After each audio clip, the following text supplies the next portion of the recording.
Hey, THL. This is Friday Night Fights. It's your boy, Saku Stream Up, and for this evening, we got two wonderful casters joining me as well. We got the Dankest Dad that's joining us. How you doing, man? Doing well. It's been a while, but it is good to be back once again. Once again. And then we have JR Juggerlaw, straight out of Tavern Talk. How you doing, sir? I am good. I am straight out of Tower Talk, even though I feel way too white to be using that phrase. Just throwing that out there. That's fine. It all works out. So we got potentially 3 matches tonight. We were supposed to have an 8 o'clock match, but things got a little bit sideways due to a mix-up in some communication. So we're going to start off with a 9 o'clock show, which is happening right now, with a Pro Series match between Memnarch and McBanterface. It's almost a tongue twister in itself. So we got Memnarch representing Everyone's a Winner with a 7-1 record, going up against Rushy Tuna McBanterface at 6-2. Game after that is going to be Legacy match, which is going to have Wild 9, who is representing Defias, and Illidan's Death Knights is going to be Earl. Up against Earl. So why don't we get to the first match of the evening, which is going to be McBanterface and Memnarch. So we're going to have the deck lists up right now. You guys want to go over them? Yes, so it looks like here we've got a pretty good match on our hands. Memnarch is putting up great numbers, and McBanterface is no slouch either. So looking at it, it seems like McBanterface came ready for Memnarch Shaman, but JR, you think Memnarch's got any game to respond to what looks like a hard target? You know, it's funny because hard targeting can always go very well in some matches, and it can backfire in others. That's one of the interesting things about Legacy, because you can hard target a deck, have that matchup go completely wrong, and then maybe suddenly you have a much smaller chance of winning overall because the other matchups now don't work out as well in your favor. So I think McBanterface knows what he's doing, going for that hard target. But as we all know, no matchup is guaranteed to go a certain way. So I'm excited to see how it all plays out. Me too. I think looking at this, we don't seem to have bans quite yet, but I feel like McBanterface brought this Quest Hunter, and I think Memnarch has to ban that, right? It looks like it's a real strong one against that lineup. I have no additional comment. I think you just hit the nail on the head there. Yeah. And, between the two of us, I think you're actually the Quest Hunter player. So, want to talk a little bit about that list? Tell us what McBanterface has up his sleeve. Yeah, so you're not wrong about that. I have been loving Quest Hunter for quite some time, but I feel very happy to have finally found a good rhythm with it in the current meta. This is a bit of a slightly altered version of the list, though. It looks like that McBanterface is playing a couple additional minions than usual, adding in the Rusrot Viper for some weapon hate and additional draw, as well as Barak Kodobane, which has been a pretty big staple of the deck up until now. But because of the other forms of draw power this deck tends to have in the form of Furious Howl and Multicaster, Barak can easily be seen as being a bit overkill or unnecessary. But essentially the idea behind Quest Hunter right now is hopefully get your Dunbalder Bunker to get your secrets out of your deck. Play the secrets so that you don't draw them for turn, because ideally that's not the best way you want to utilize them. Get them out as quickly as you can so that you can immediately maximize the draw power of Multicaster. Complete your quest, go for a lot of damage, and just overwhelm the opponent. Yeah, and it actually looks like we're going to get to see it. We just got the bans from Saku, and Memnarch has banned McBanterface's Warrior. Yep. And McBanterface has banned Memnarch's Druid. So I like that ban for McBanterface, taking out the Kazaku-san and the Cenarian Ward. Seems like it's going to bode well for the Hunter and Demon Hunter. Yeah, it doesn't feel like right now that Druid is a bad ban in any stretch of the word, especially in Legacy. I feel like in Hero, you could definitely make an argument for leaving it up just because some decks might have more sweeping potential. But in Legacy, I feel like it's just so good at getting a win out that, that alone gives you a valid argument for wanting to ban it.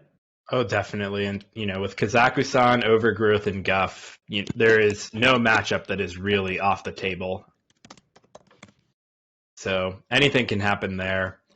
I'm also going to be interested to see how the Quest Rogue does. I know that that's one that I myself haven't gotten to experience too much on ladder, but I have played against it a good bit, and it seems pretty powerful. Memnarch has opted for the single Battleground Battlemaster build instead of going for two, so might not have that consistent kill power that some of the ladder lists do. Yeah, to be fair, I think consistency seems to be an issue with this deck that I'm noticing from other people I've spoke to bring this on ladder. I have not had much recent testing with this deck.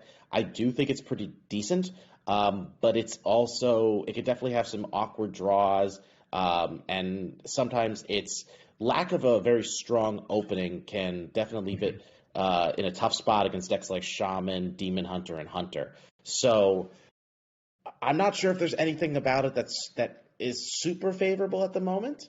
I definitely think it's worth bringing, but probably more of a niche deck pick right now. Yeah, I think that the Smuggler has really impressed me. Like, at least from what I've seen with it, it gives the deck a little bit more longevity, because on top of Shadow Stepping Scabs, you can Shadow Step Smuggler and hit 10 drops late in the game. So, picking up a Scrapyard Colossus or a Deathwing can really flip some matchups.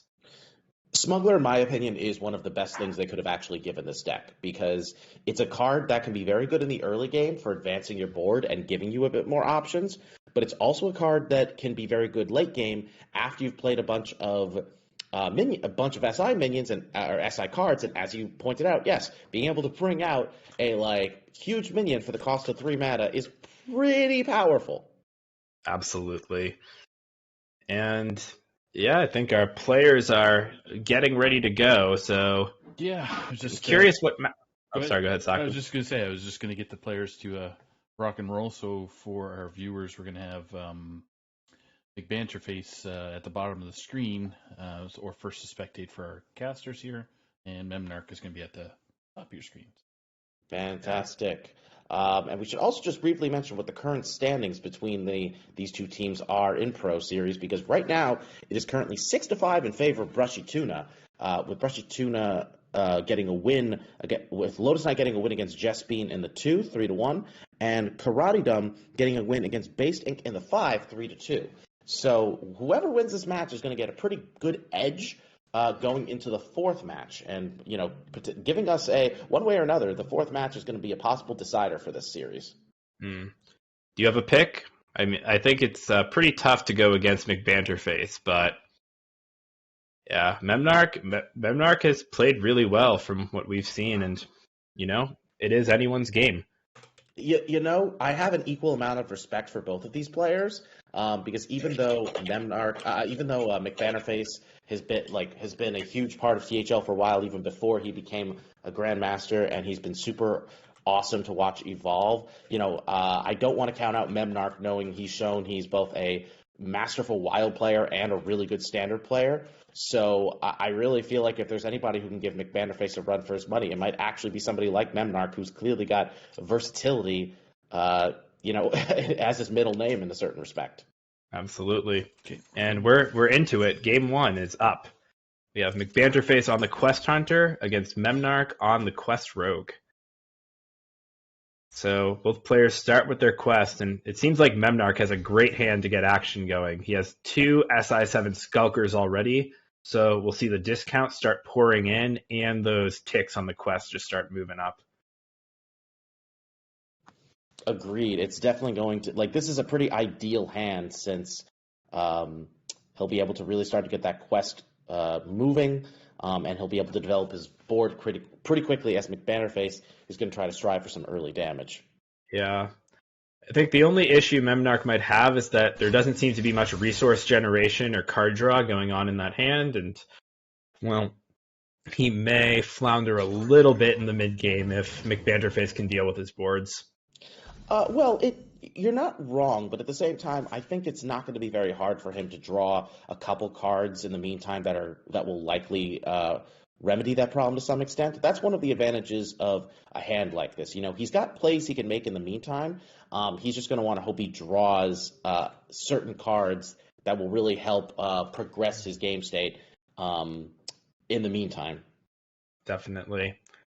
But McBanderface goes with the Ice Trap, knowing that there's a coin in hand. I think that's a bit of an interesting decision, but we'll see. Memnarch tests with Extortion. Mm-hmm. And this is something that's important to note because unlike Counterspell, because this doesn't quite out counter it per se, it does count as a card being played, so Swindle can be comboed off after that. Yes, but interestingly enough, it doesn't count as quest progress, so correct. Blizzard should make up their minds. I agree. Right. But either way, obviously McBanderface did not have a really good spot to play that Ice Trap in. He knew that Memnarch would have a number of easy ways to proc it, but he also knows that the additional benefit of it is giving you more draw power with the multicaster when he eventually plays it. Absolutely. And I think for now, Memnarch is actually playing around this Dragonbane shot that we see in McBanderface's hand by holding that attack. Very smart play. I agree. It's not necessarily a card you're often thinking so much about, but I think it's also the fact that he knows that McBanderface is going to play a lot of cards that are specifically going to hit minions and not just hitting face. Mm. So if he's got a bunch of minions in stealth that can't be hit by them, that's going to do a lot of good for him. Yes, and it seems like that's exactly the plan here. Just use the stealth to build out the board and even hold back that SI7 Informant for, maybe a Noggin Fog or something to give it stealth too. Exactly. Especially knowing that the quest hunter is going to be looking to complete that quest as quickly as possible, knowing how aggressively they like to play once it's completed. Absolutely. And at this point, I think McBanderface is just going with some nice slow burn and getting some good chip. Yeah, this is an important turning point in the game for Quest Hunter because one could have easily been tempted to go for the Wound Prey and then hit it with the Overwhelm just to complete the quest further and get a lot more progress in. But obviously McBanderface is at this point thinking, I want to save that for actual removal, knowing he's got minions on the board that I want to have something to deal with. Of course. Yeah. And it looks like here Memnarch is going to set up a very big Informant and get his Scabs online. This is looking like a very nice line from him.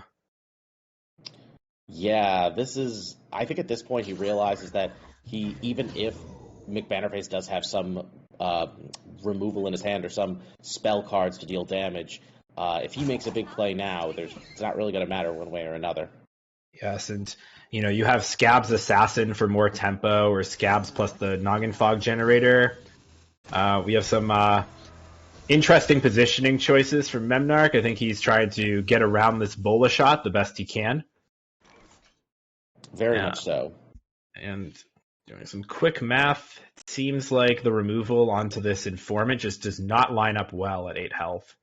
So he can remove it, but the problem is going to be he's not going to have an easy way of removing it, and he's basically going to need to use his turn. But the plus side to it is that he does, of course, have the Furious Howl in hand, so yes, he will be able to refill afterwards. But yeah, this is definitely going to be a frustrating turn of events to some extent. Yeah, I think the way I see it, it's probably Wound Prey into Overwhelm onto the 8/8, and then the Bola shot to activate the hero power. And then you can use Dragonbane shot and the hero power to clean up the rest of the board, and that spends 6. So I think that's what we'll see. Probably. Ideally, you probably do want to make sure the Dragonbane shot is honorably killing something so it can return to hand. But and it will in this case. Right.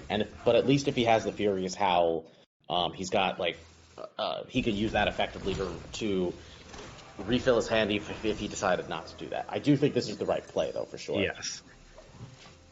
Mm-hmm. Yep. So overall, though, I think pretty good position for McBannerface. Because it's not ideal, but the way he's able to just kind of clear the board and progress his quest along the way is pretty not ideal per se, but it's not bad. It's certainly not bad. We'll see if Memnarch remembers to play his sword first. He does. Yep. And then Scabs comes down and... It works out. Yep. Oh, which one do we see? I think it's got to be the It's generator. got to be, yeah. And, well, I think now things are looking very, very good for Memnarch again. But McBannerface finds some more burn. Can complete the quest with his quick shot. I think he's really able to play around Battlemaster. So, No. I think you just send it face and pray. Yeah, pretty much. I mean, he doesn't really have a better option, fortunately. Like, none of his other cards in his hand work.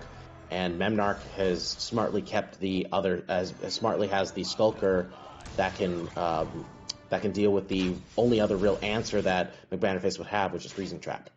Yes. Ooh, that Scabs can make for a nasty line here. Ooh, very nasty. I think I actually would think the Distractor here is the best way to deal with this Tavish to turn off Furious Howls, but we'll see if Memnarch goes with that or just uses the Assassin to clean it up. I think he's going to play it just because he knows like it messes up with Furious Howl, and he also knows that he's not going to have a better target to play that thing on. Exactly, and Memnarch gets that play right. Very nice. Plus, he doesn't have to play. He doesn't have to play the Assassin now. He's very much aware of that. Yes, and it looks like now we're just going to see a full push. Memnarch will get on the board to the full extent and try to stay alive. Mm-hmm.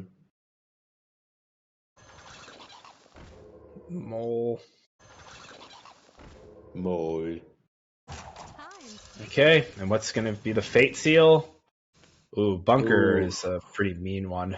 Yeah, I think that's what he's going to do. Yeah. Because it just doesn't give him any kind of immediate card. Right. Hidden Gyroblade. Yeah. So at this point, Memnarch is just really hoping McBannerface doesn't have any kind of draw power. Or any kind of and it doesn't have enough damage in hand. Because Quest Hunter can definitely do 16. The problem is he's not going to give himself a lot of wiggle room with the Furious Howl draw. Right. I think we'll probably see a Hero Power Furious Howl and then a reevaluation from McBannerface. Yeah. I think he knows, though, there's no way he's going to be able to do a lot to clear this board. I think he just has to go for it, and if he gets there, he gets there, but if he doesn't, he doesn't. Mm-hmm. I think that's how it's going to be.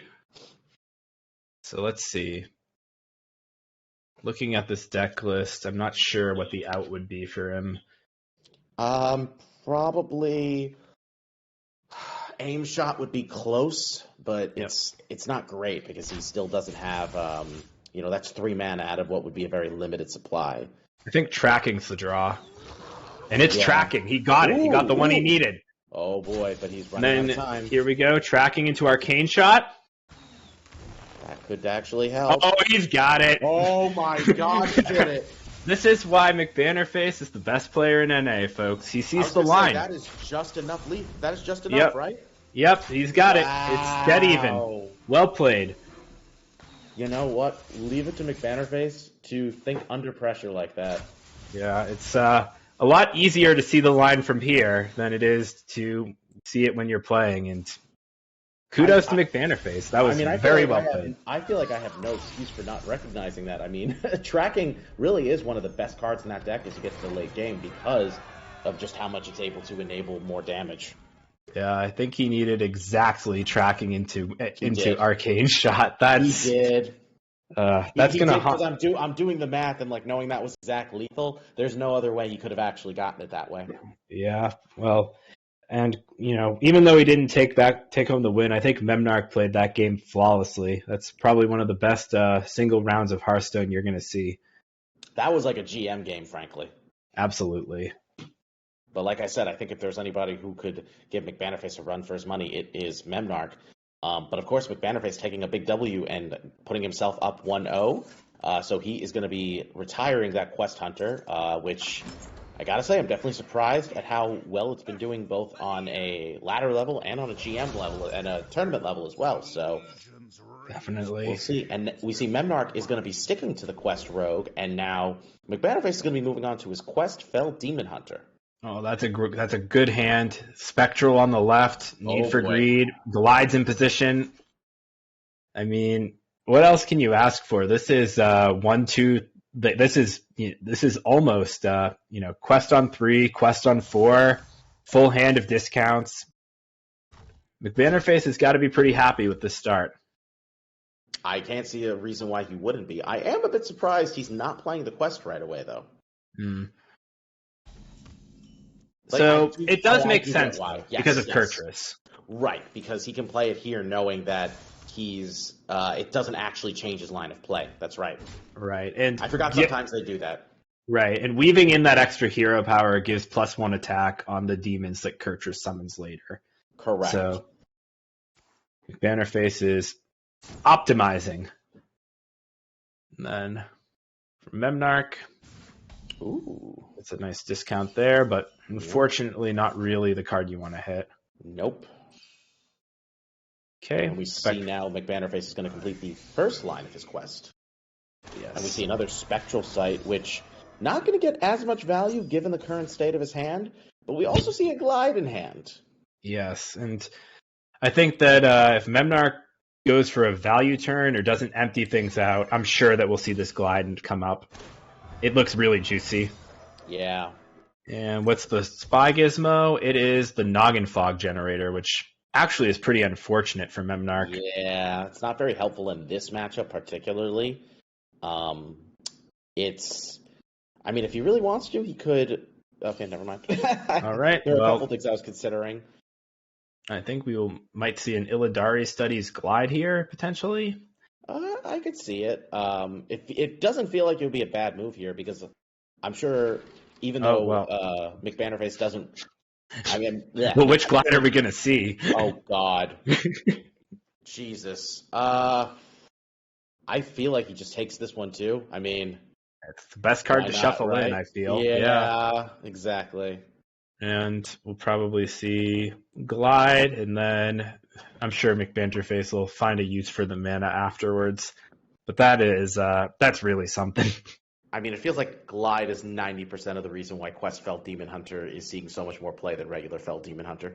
Yes, and he opts for the Chaos Leech, so a little bit more life gain later, but shuffles in the coin, shuffles in a Noggin Fog Generator. It's a pretty ideal scenario, really. Yes. And you even get a Fel Barrage to clean up that 2/4 if you want to take it. But no action for McBannerface. That's a bit rough. And he'll choose to hold the Fel Barrage with Arcanist, which I think is pretty prudent given the state of his current hand.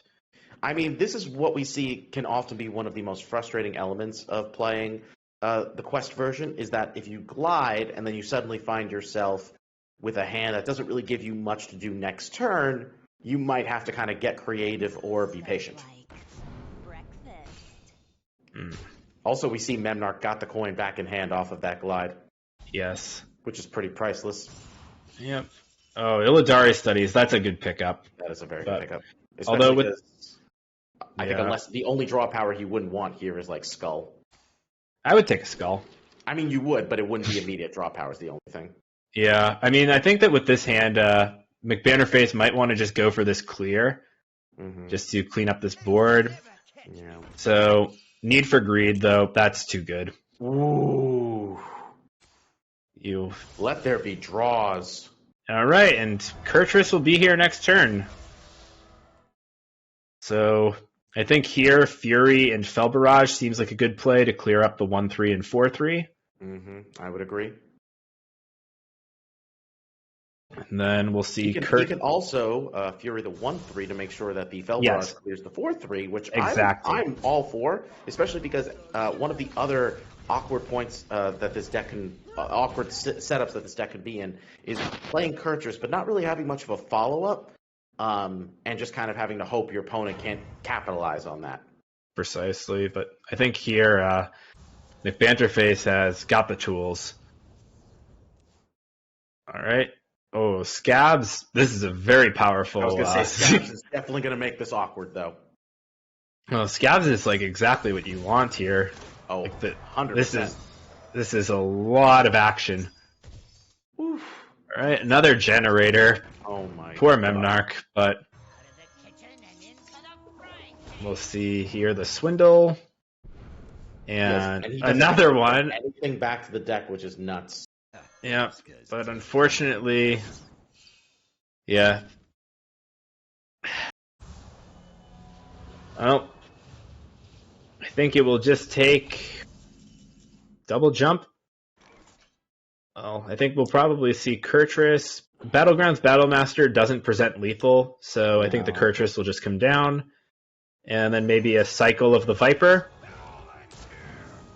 Yep. Yeah. And McBanterface hits the Aura. That's probably not worth using right away, but is a very nice pickup.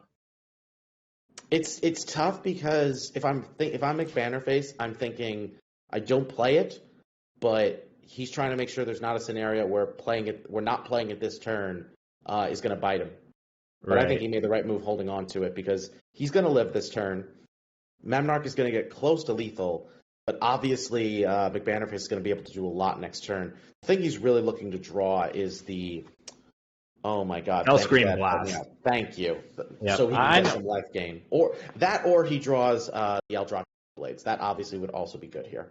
Yes, and probably seems pretty smart to have put a Chaos Leech in your deck at this point. So I mean, I think that's also fair. Yes. All right, so we got the removal. No Scabs yet, but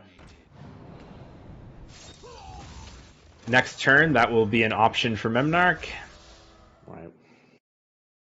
Time's ticking. And I think he's going to try to maybe play around Fellscream Blast, but if you're filling up the board, you really can't. Exactly. So just converting these generators into damage. And exactly. If I were Memnarch, I'd just go for the maximum damage here. Yes. All right, and 5 is a bit of a magic number. It means that McBanterface actually is pretty safe from almost everything Memnarch can do with his list. We notably don't. Oh no, Memnarch does have the Wicked Stab, so 5 is just within range. Yep. So I think McBanterface will probably do everything he can to find that life gain before committing to a clear. Exactly. I wonder, do you think he glides here to maximize his chances of drawing life gain? No, well, McBanterface says he's just going to glide him, get rid of the Scabs. Yeah, no, that makes sense. I actually don't love this line just because Wicked Stab is so dangerous to put into the other hand. Exactly. But he finds the Warglaive, and, well, that should seal it up. Jace coming down, giving a Fury. I think McBanterface is pretty likely to get out of reach. Right. Also have Performers and Magtheridon available to deal with a potential board. Exactly.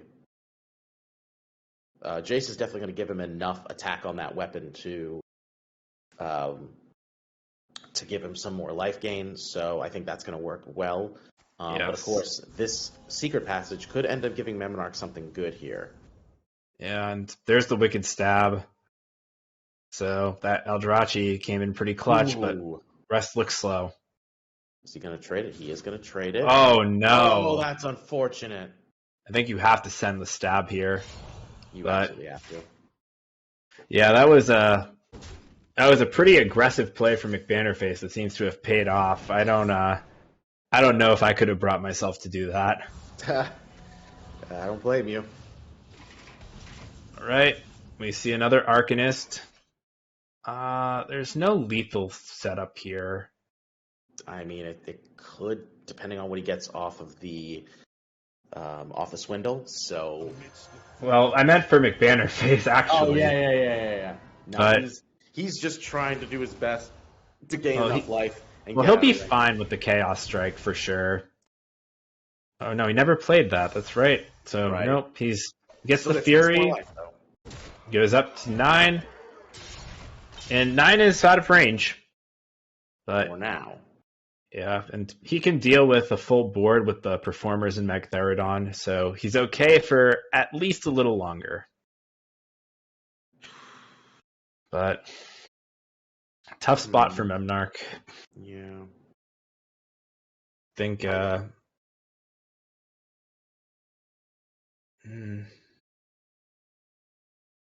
not really a way he can set up a Scabs this turn. There's no possibility of that. Since the spell is drawn first by the Swindle. Missing the discount again. And oi. Alright. Very awkward. Well, Kurtrus is a pretty nice draw, and is this lethal here? It is not. It's pretty close.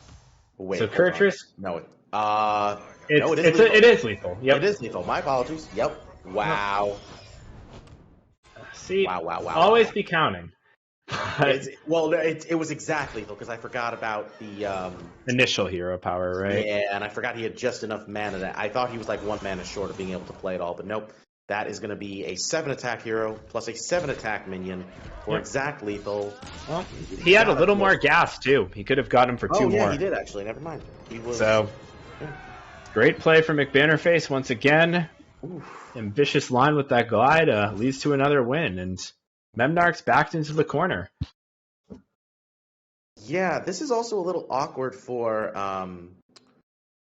Memnarch's team because for everyone's a winner because unfortunately, if Memnarch gets swept here, then at least one of if they were to win the series, at least one of their remaining wins, at least one of the next 2 wins would have to be by a margin of 3-1 or better, which is not necessarily the hardest thing to do, but I'm sure they would like to not have that pressure. Definitely. And, well, I think that this is probably Memnarch's best chance into this Druid. But it might be difficult for him to answer a wide board if McBannerface can set that up. And great opening hand on McBannerface's side. Nature Studies into Fungal Fortunes is just really where you want to be as the Druid. It's pretty gross, not going to lie. Yes, and on the other side... Seems like Memnarch has a hand that's a bit light on minions, but lots of card draw, and yeah, we'll see. Oh, wow. Well, yikes. We might have a lengthy break if things keep going this way for McBannerface. That is quite the hand. Yep, and the worst part of it is, Memnarch's playing Quest Rogue, which... as we know, does not really have an answer to a wide board. Yes. So, I think that Memnarch will be pretty pressed to play as aggressively as he can, and for McBannerface here, I almost like armoring up, just taking a defensive posture and making sure you can't die, but why do that when you can... I mean, that worked too. When you can do this. That is really something. To be honest, though, I was actually thinking the same thing you were, because one of the things I find about Moonlit Guidance is sometimes I prefer to play it on a turn. I prefer to play it when the likelihood of me being able to play both cards in one turn is high. And obviously there's a bunch of low-cost minions here, but I don't know. I would have been perfectly content just holding on to that and going for the armor instead. Definitely. Knowing he had a great follow-up in Overgrowth this turn. Yes, and I think here, we see Nature Studies, probably a Cenarian Ward, could be an Ironbark. Goes for the composting. Well, I see. Yeah, I feel like with this many resources, you don't even need that, but... No. Yeah, I just like letting the Glowfly Swarm rip. I definitely think he should play it here regardless. Yeah, it's going to be tough for Memnarch to get around that. Yeah, and I think that too with a 2 health body, I don't know if the Lunar's worth it, but well, I think if anything, it's going to make Memnarch feel that much more compelled to put resources into clearing this board, even though, as we see in hand, McBannerface does not have an Arbor up. Yes.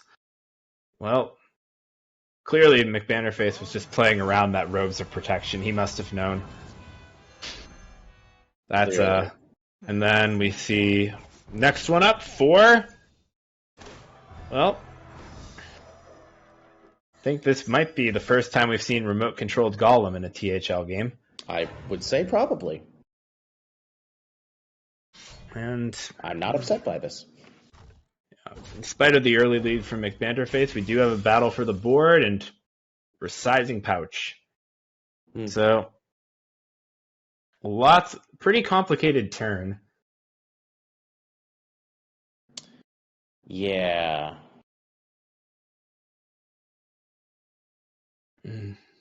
I'm actually not quite sure what the best play is in this spot. Me neither. I think there's several options, but at this point, do you maybe just go for the overgrowth, trade around a couple, like trade maybe into the 3-2, and then go face with everything else? Yeah, I mean, I think with the overgrowth line and having Cenarion in hand with Solar Eclipse, you're just invested in staying alive. Yeah, it's fair. Because except for a big Battlegrounds Battlemaster turn, you do outscale everything. Exactly. So, I think you should take the Innervate here. I like the Pounce. Pounce would be fine, but I think like Innervate would be good to knowing he's got the Solar Eclipse and Cenarion Ward in hand. Right. I mean, obviously he could go for Lightning Bloom next turn to make that happen. Yep. Goes for the composting here. Yeah, all right, that's fine too. Yep. And okay. I like that. I like this too. Yeah, now he's making sure he won't overdraw.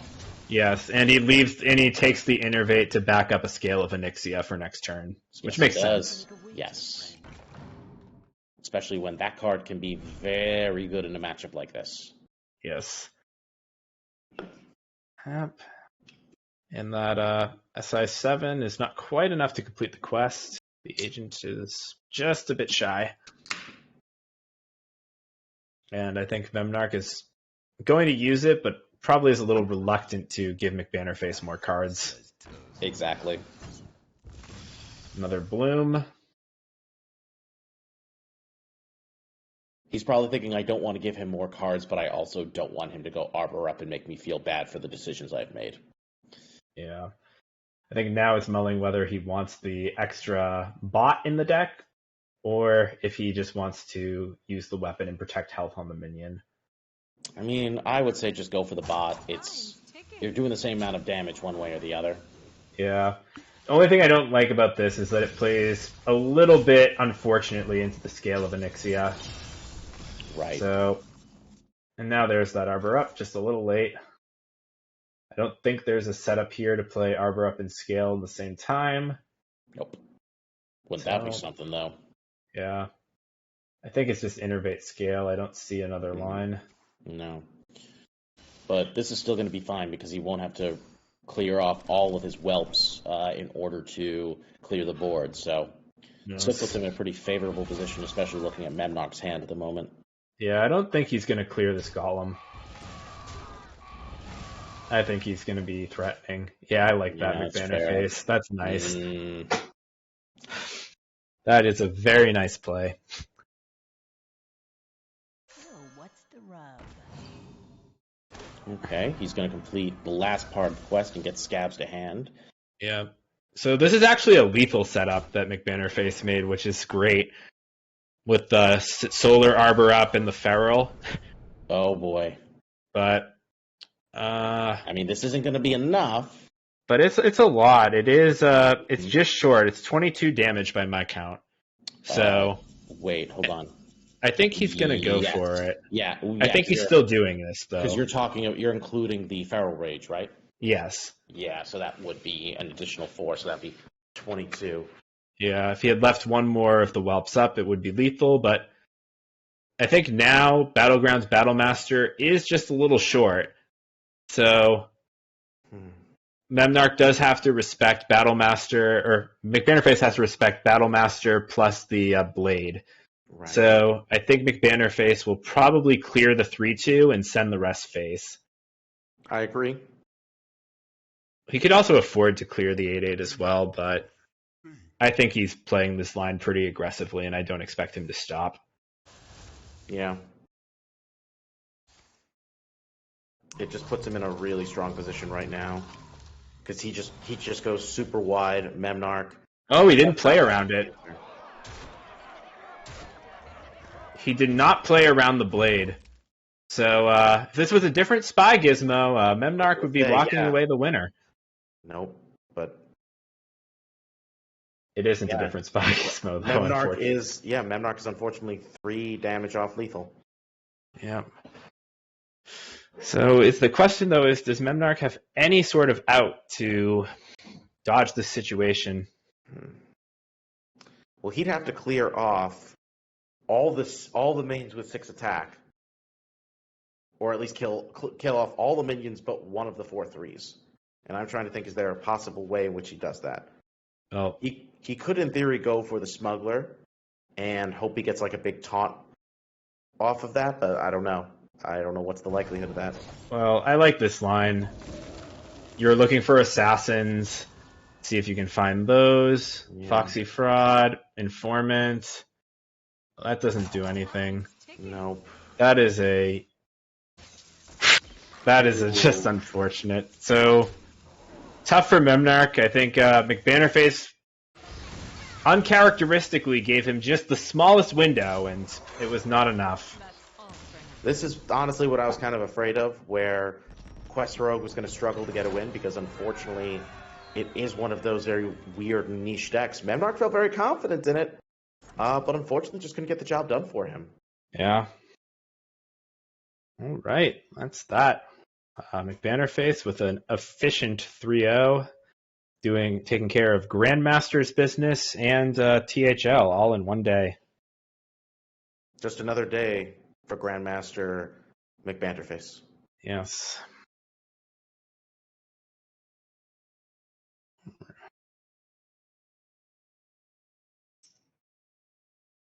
Oh, I would love that.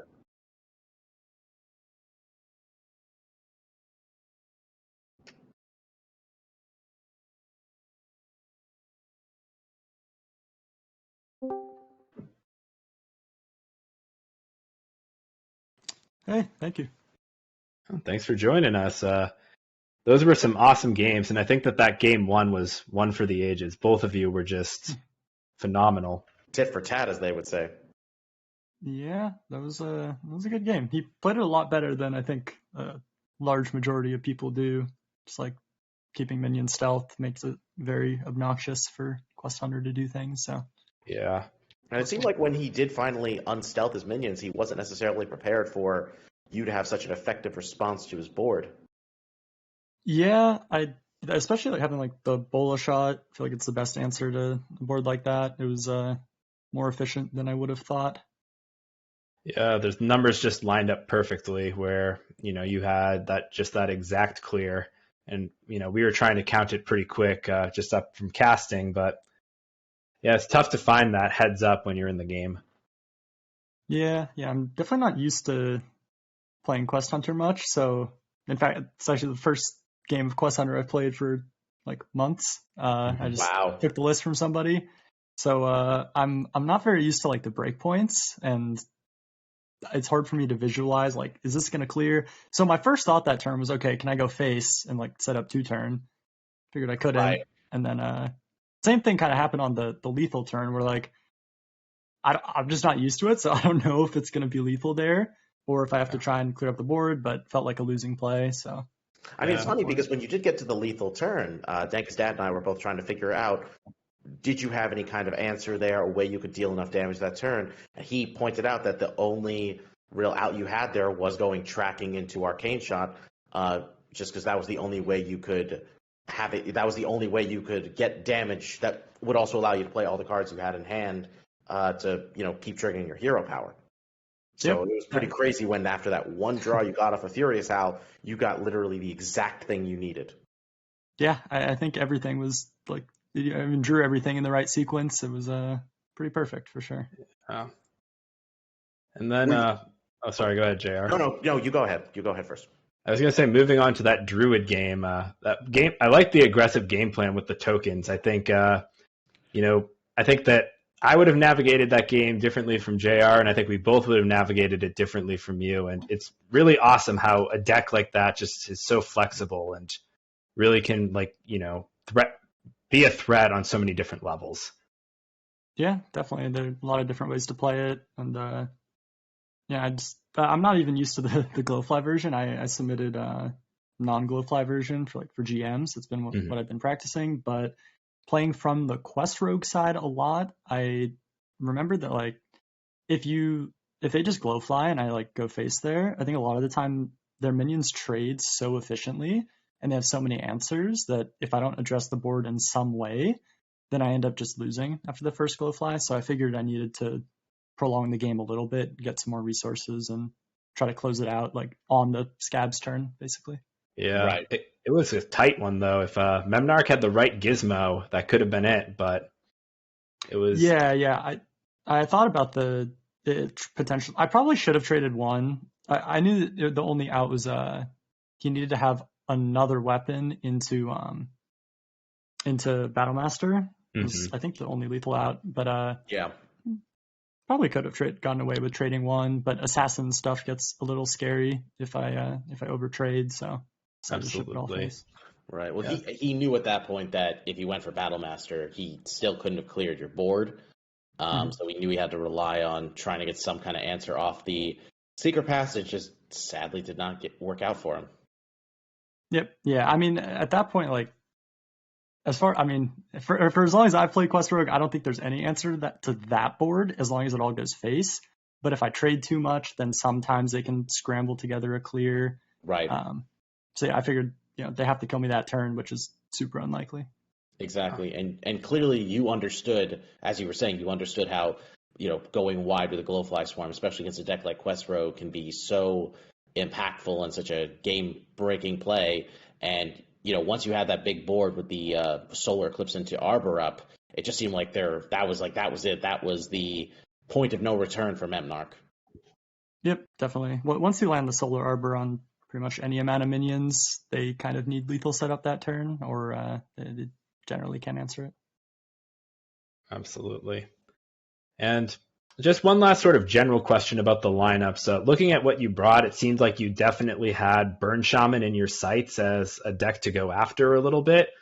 What do you think about, that sort of strategy for Conquest? Is that one that you think you might stick with in GM, or do you think you'll mix it up a bit? I'll be honest. I just yoinked this lineup from Marty. I didn't have time to build the lineup. I was kind of scrambling for my GM lineup this week, so I didn't actually look at it too carefully. I was just give me 4 decks. I can play pretty much anything. And I like the lineup. I kind of figured after I looked at the list after I submitted it, that it was a target shaman type of strategy. Right. I think it can work. I tend to usually be more of a good decks person just in general. I think most people, that's already common knowledge, so I'm not sharing too many secrets. I tend to just play good decks, try to play them well. I don't go for target strategies all that often if I think that the decks that we're trying to target are too strong. I almost did it this week in GM for Conquest and ended up abandoning it, but it's definitely a very solid strategy, especially if it's kind of fits your style of play. Awesome. Right. Well, thanks for the insights. Yeah, we appreciate that. Look, this is coming from somebody who who made it to the World Championship recently, and you clearly have a lot of knowledge and guidance that you could provide for us lesser players, as they say. I wouldn't say lesser players, just well, I just play a lot of Hearthstone. But you don't just play; you play it well. Appreciate it. And I'm just curious, did you expect to see Memnarch kind of go on that path of I'm going to try to play Quest Rogue until I win with it? Yeah, that's what I would have done. I actually I looked at his lineup and it's okay, so I ended up banning Druid. I was oh, he has Quest Rogue, that always gets a win, because I think, at least on paper, it's probably triple favored into my lineup. But I also have the benefit of knowing that deck inside and out. I probably have more games on it in this meta than 99% of people. Wow. So yeah, I that was the deck that I basically brought from rank whatever to rank 1. I just played a bunch of Quest Rogue. So when you know what the deck wants to do every turn, it definitely gets easier to answer it. It's fair. I guess from my perspective, when I was looking at Menmar continuing to queue it, I thought, it's definitely not a bad deck here, but especially getting to the end with Druid, I thought, okay, on one hand, this could be quite favored, but if you manage to get that Glowfly swarming, get a good board, a strong, wide board, it seemed like he was going to have a lot of trouble there, as we saw in that game. Yeah, the Glowfly variant definitely does a lot better. I think the non-Glowfly versions are unbelievably hard to win with Druid against any decent Quest Rogue hand, but even the Glowfly version, as long as you don't have like 2 Glowflies, you can often kind of find a way to clear up enough value trade and just stick a big board. I just happened to have a really good hand. I had Fungal on 2 into a full Glowfly, and I think his hand seemed kind of slowish as well. Yeah, just didn't quite pan out. A lot of drawn Shadow Steps, and he had to go just all in on that Smuggler. Right. Yep. Good insight. Good insight. Yep. Yes, good luck. Thank you. Appreciate it. Bye. All right. Thanks for coming on. Wow.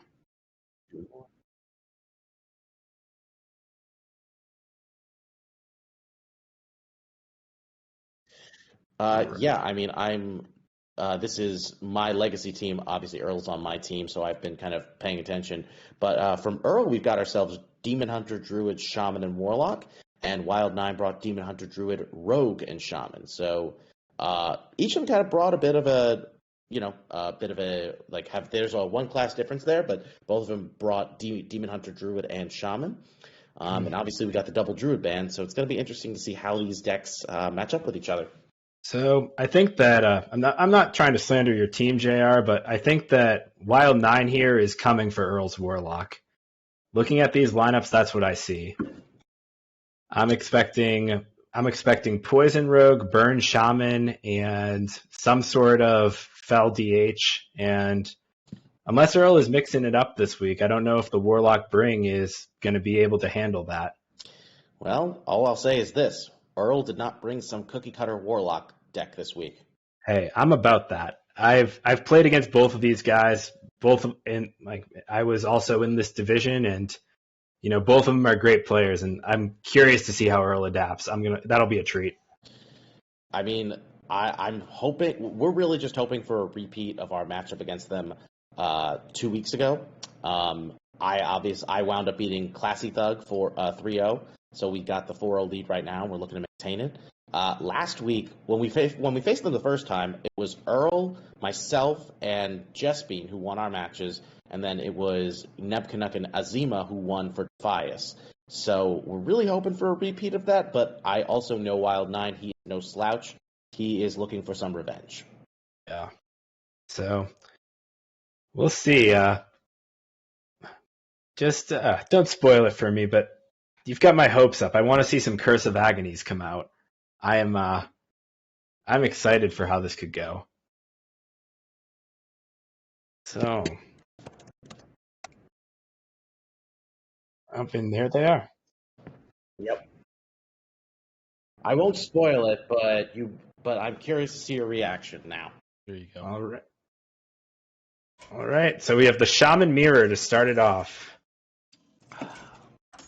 And I'm curious if both of them brought Burn Shaman, considering that seems to be new consensus as far as best Shaman deck right now. Pretty much almost everybody in GM who brought Shaman this week brought Burn Shaman. And yes. We see Earl brought it as well as Wild 9, so oh boy. Yeah.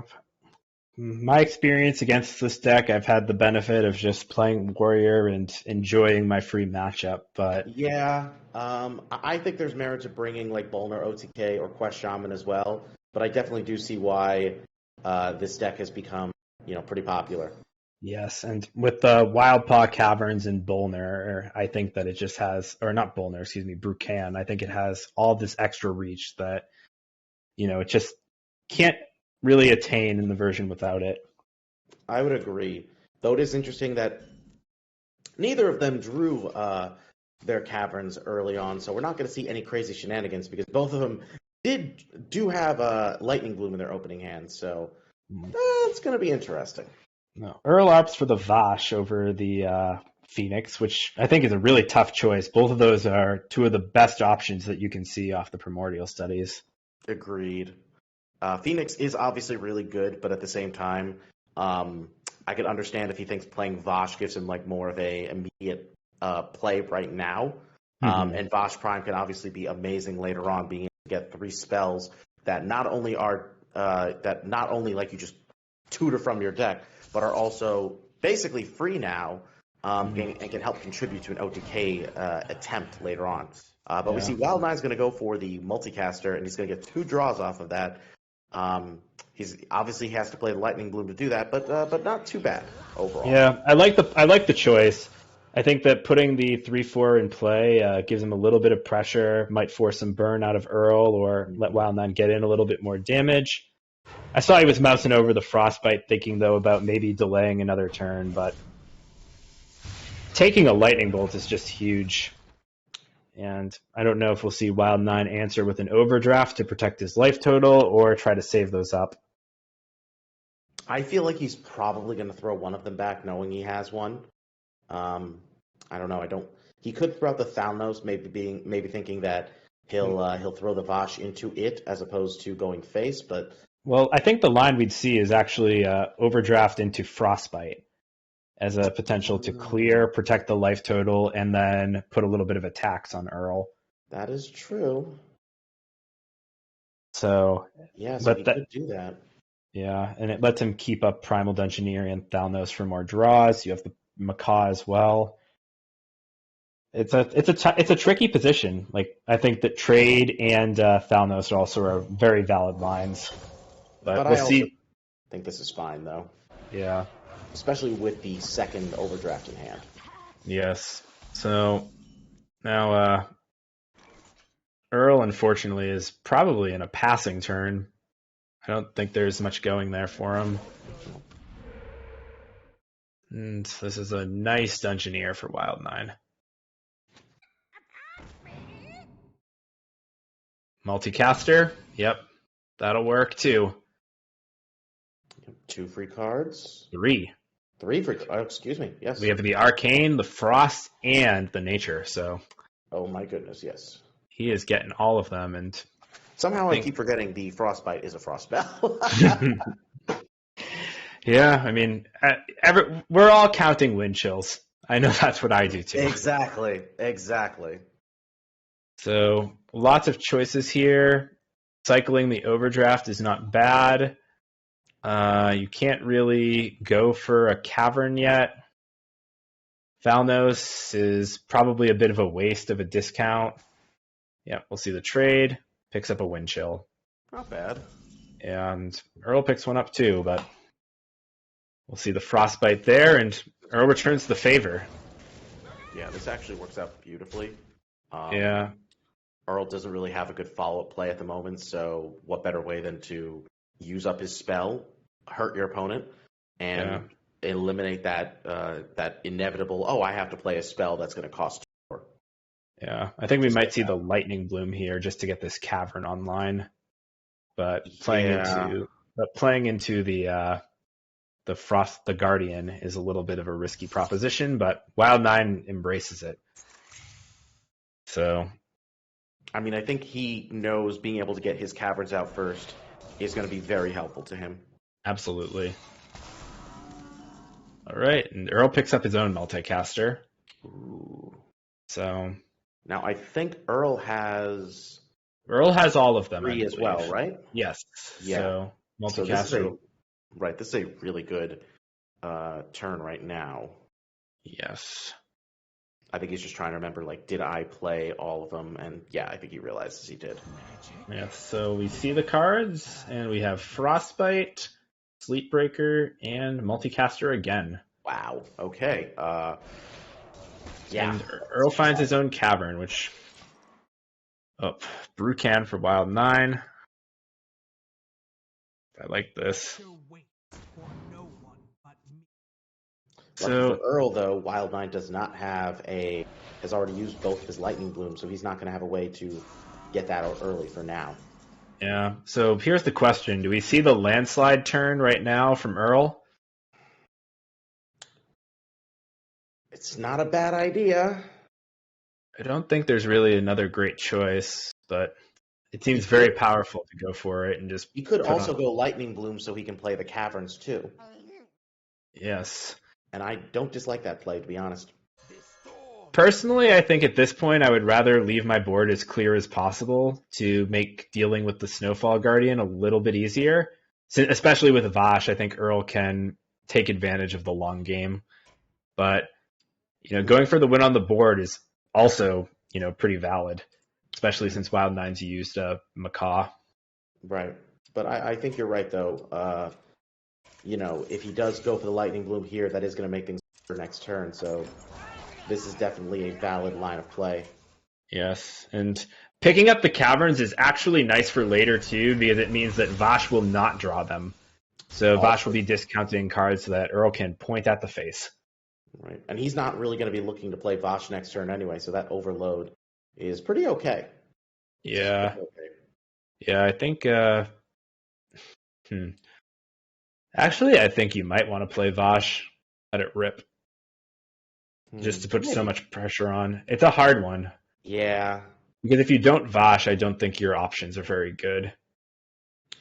Well, he could go for the Caverns first, wait till next turn, so we can maximize the ability for him to play like a bunch of cards. I guess it all kind of depends on what spells are in his deck, what can he actually tutor with it, and how likely is he going to have like a good lethal or near lethal turn if he does do that. Yeah. Okay, I like this from Wild Nine. Passive clear. Yeah, it's just as I see things now, I feel like it just puts on so much pressure to go for this Vash and a Lightning Bolt immediately. And if you pick up an Overdraft, you're in such good shape. That is true. I think he's going to go for it, it seems like. Yeah, I think it's a good risk. Yeah. I'm nervous for him, but I think you're right that this is probably the most optimal play at the moment. Yeah, especially just because this board is cracking in if you don't do this, and you need to set up a 2-turn lethal or find an answer. All right, Windchill, Lightning Bloom, and Serpentrine. So not too bad. Windchill, I think, will be a good lead. Yeah. And, well, see, now this really has paid off. In spades. Okay, right, because he can play the Macaw next turn and get. Wow, I didn't even think about that. Now I think you send this bolt. Oh boy, he's going for it. I like this. Is a little bit ballsy. Very spicy. I like this, Earl. I would have held the Macaw for next turn, but now you're just gonna rip the Overdraft, right? Zapper. Oh boy, he's got it. What did he do? No, it's perfect. It's perfect. Oh my god. Yep, and the Overdraft keeps that discount too. So Earl's in a good spot now. That was nuts, though. Yes, Vash is very cool. I know that some players like Den have actually put Vash in the list to start with because just of that high roll potential. I can definitely understand that. Yeah, so. But yowza. Yeah, I mean, Wild Nine can clear this off with Zapper, but I think he might be trying to decide if he wants to go for Zapper or maybe take a slow route with Brucan to try to gain some life. Right. I mean, I feel like he's going to go for the Zapper because that's the easy clear. If he goes for Brucan, he can heal up a bit, but it's not going to be great. Yeah. You'll be able to clear the board that way. Yes. So, well, let's see. So we start with the clear. I'm guessing, though, that Wild Nine probably will try not to overload for any more. So maybe Cavern is the play. I like that. I think so. I think that would be the best play. Just play the Cavern. He can worry about other cards, other options for his turn next turn. Yeah. So he holds it. I think he's. Oh my god. That's just swell. That is Boy, Denkus Dad, this took a turn, didn't it? yeah, although looking at Earl's deck, Earl doesn't have any burn left. I'm trying to think. He might, but Well, he's drawn. I guess he's used the lightning bolts. He's drawn the bolts, drawn the frostbites, drawn the portals. So we get an overdraft and nothing else. Ooh. So I think we all got a little excited, but Earl is through it. He needs those Snowfall Guardians to win at this point, and if Burn goes at minions, I think this is Wild Nine's game to lose. It's risky, but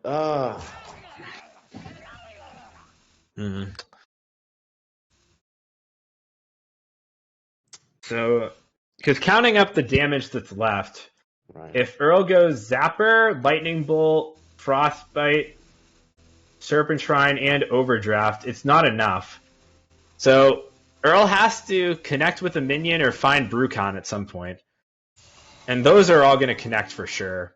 I don't even think that... I think Wild Nine might be aware of what Earl's missing, so to speak. And we could just see a Snowfall Guardian come down after attacks. Right. So, fun fact, Wild Nine is actually 1 off lethal. Yeah. That's a lot of damage in hand. Another Zapper. 5/5. Yep, 15 plus 9, 24. Yeah. I mean, honestly, at this point, he can just go Brucon pretty safely and win the game. Yeah, heal up, get some damage. Yeah. Good. Yeah. Very heads up. Yeah. All right. We see the Fire Invocation. And I'm guessing then we'll probably see a trade. Get the Restore Health. Maybe trade off the... I think this might be a misorder here. But yeah. I don't think it's relevant. Probably not. Maybe he does send it all anyways. Nope. I like that.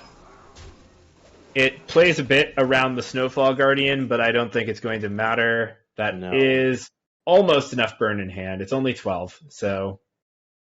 Right, assuming... Right, he's got 12 in hand.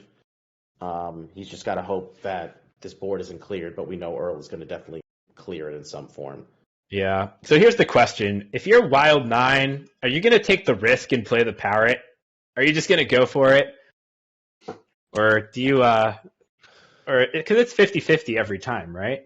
Yeah. So, technically, yeah. Yeah, I just... I don't know if Earl really has a way back from here, though, if Wild Nine just plays conservative with his Guardians. Mm.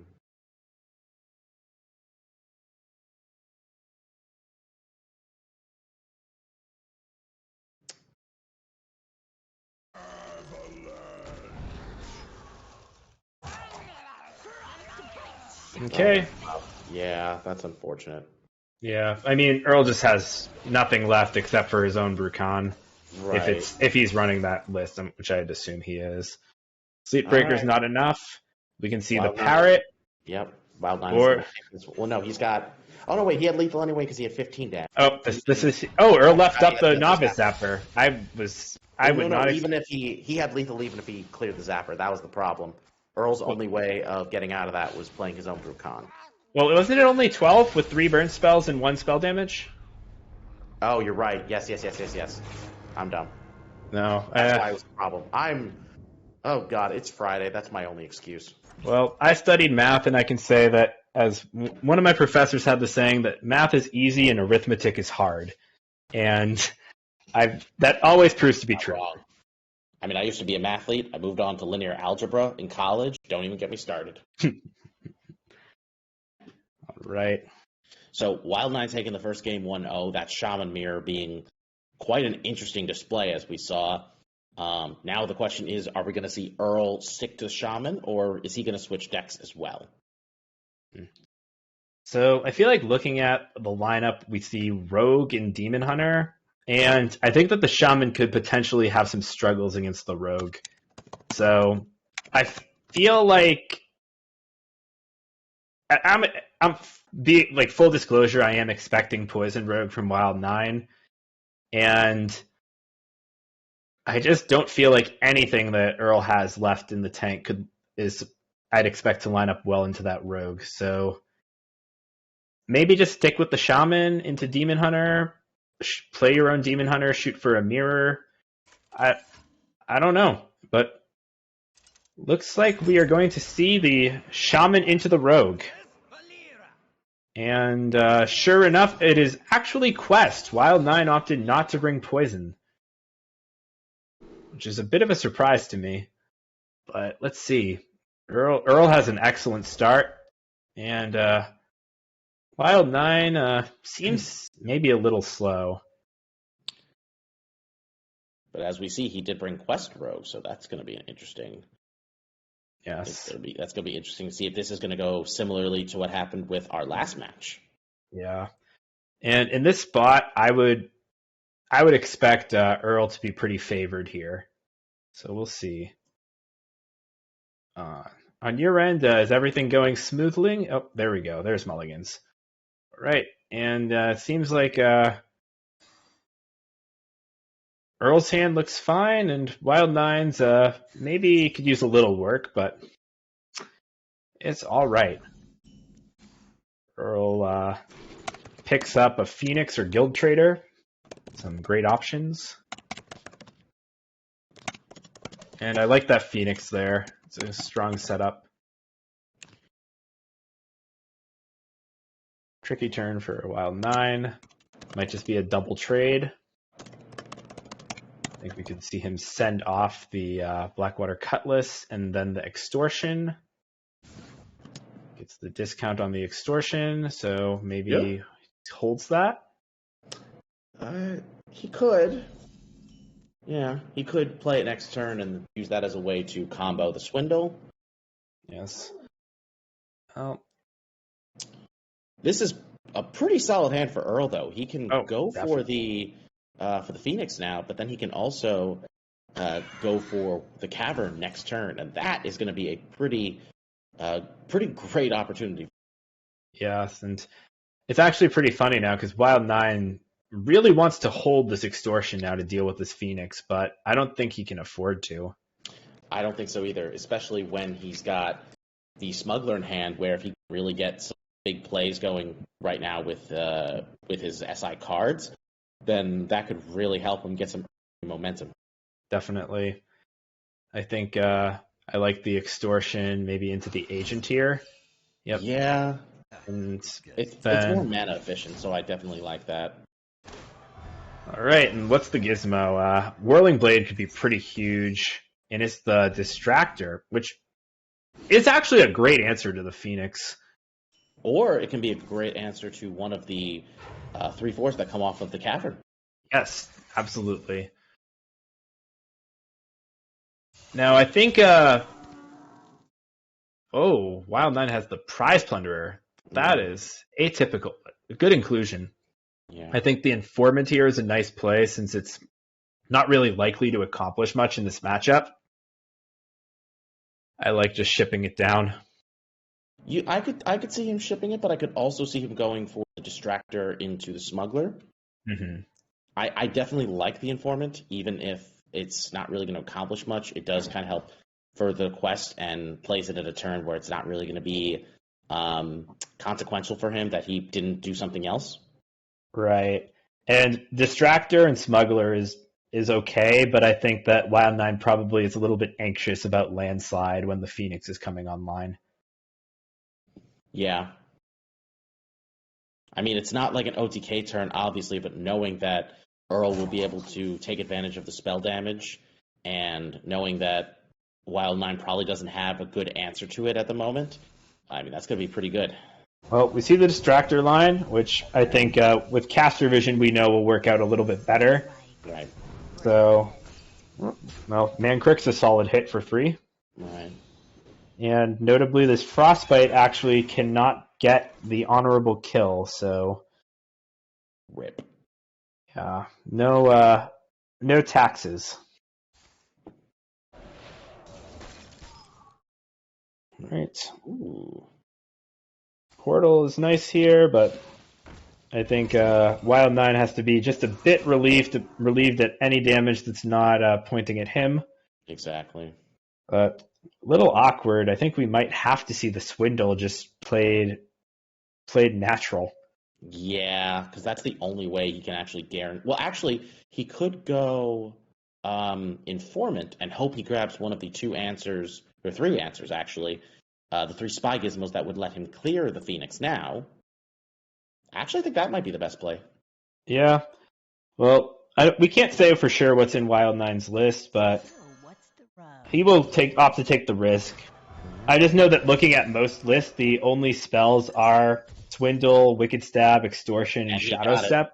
He got one of them. He did. So that'll do the trick, and we'll see the Like we feat. said, he had a 60% chance of having at least some way to remove it from the board temporarily. Yes. I think the odds were probably a little bit better going from the deck, but this does leave him with a 6/6, so calculated risk pays off, and he's going for the damage. No, he's not. He has the read on no landslide. Wild 9 is insane. I love it. It's a very aggressive play. I hope but- Earl draws a landslide now just to punish him. Hey, So, I mean, that's an obvious Battlemaster setup, but Battlemaster isn't. I mean, No, but the problem is Earl has to be aware of the fact that Battlemaster, without clearing one of these, is going to be a big problem. So he has to really focus on trying to clear these minions. I mean, he just needs to clear the 3/3. That's the important one. True. But if I were him, I'd probably want to clear both just to minimize damage, because if he goes Battlemaster, that puts him at 5. That's the only thing I'd be worried about. Yeah. Well, at this point, I think that if you have this like Lightning Bloom Brukan setup potentially for next turn. Mm-hmm. So, oh no, wait a minute. What is going through Earl's mind here? You have to wonder. Okay, the staggered is not what I would have expected. If Earl sends it. Okay. So he does deal with the immediate threat. Now, the only issue here is that there's no Brukan next turn, so I think this is a kind of go for it if you got it play for Wild 9 right now. Yeah, that's what concerns me. If he has the Wicked Stab, I think you just have to send this damage, set Earl to 3 and hope. But because you know that Earl can definitely not Brukan next turn. So, and you're not winning this game if it goes long, at least at this rate. No. Wild 9 is going to be mostly top decking for an answer, but Yeah, because let's see. Because this is lethal now if he doesn't clear the Phoenix. right. And Wild 9's going to assume that he doesn't have it, and Earl will take game 2. I finds- hope he sees it, though. I really hope he sees it. Oh, he knows. Okay. I can tell. I can tell from where that mouse is going. That's Earl, I would be like screaming into the void right now. Okay, no, Yeah. he sees it. Oh Yeah. my god. mm-hmm. Nerve-wracking. Yep. And, Because I'll be honest, even though I knew he'd be close to lethal, I really didn't expect Wild 9 to just go all face there, knowing his hand. I think he had to. If Earl, I guess. if Wild 9 doesn't push 18 damage there, Yeah. I don't think there's any way for him to come back from that situation. Since he can't threaten lethal the next turn, Earl has so much burn that he can, set up a Brukan. It just seems very, very difficult. Because I think Brukan with Lightning Bloom and Overdraft would have been 8 damage. And Yeah. I didn't go through all the scenarios, but I think it would have been pretty easy for Earl to set up a 2-turn lethal after that play. So the Burn Shamans take their wins. I think, honestly, I'm a little bit more in Earl's camp now, seeing that Wild 9 didn't bring Poison Rogue. I think I was that gonna say, you were definitely surprised by that. I think that with these lineups, that's absolutely what I would expect. Totally fair. Totally fair. And Earl gets the Demon Hunter into the Rogue, which, I think initially I would have assumed was a favored matchup for the Demon Hunter, but, when McBannerface says that a matchup goes one way, I listen. So I think it's going to be I think like a lot of matchups, it's dependent on how certain turns go, how certain initial plays go. Because in this case, the main advantage, the real question is will Wild9 be able to get a big minion on the board, like a big informant? Because that's where Demon Hunter is going to struggle the most. Definitely.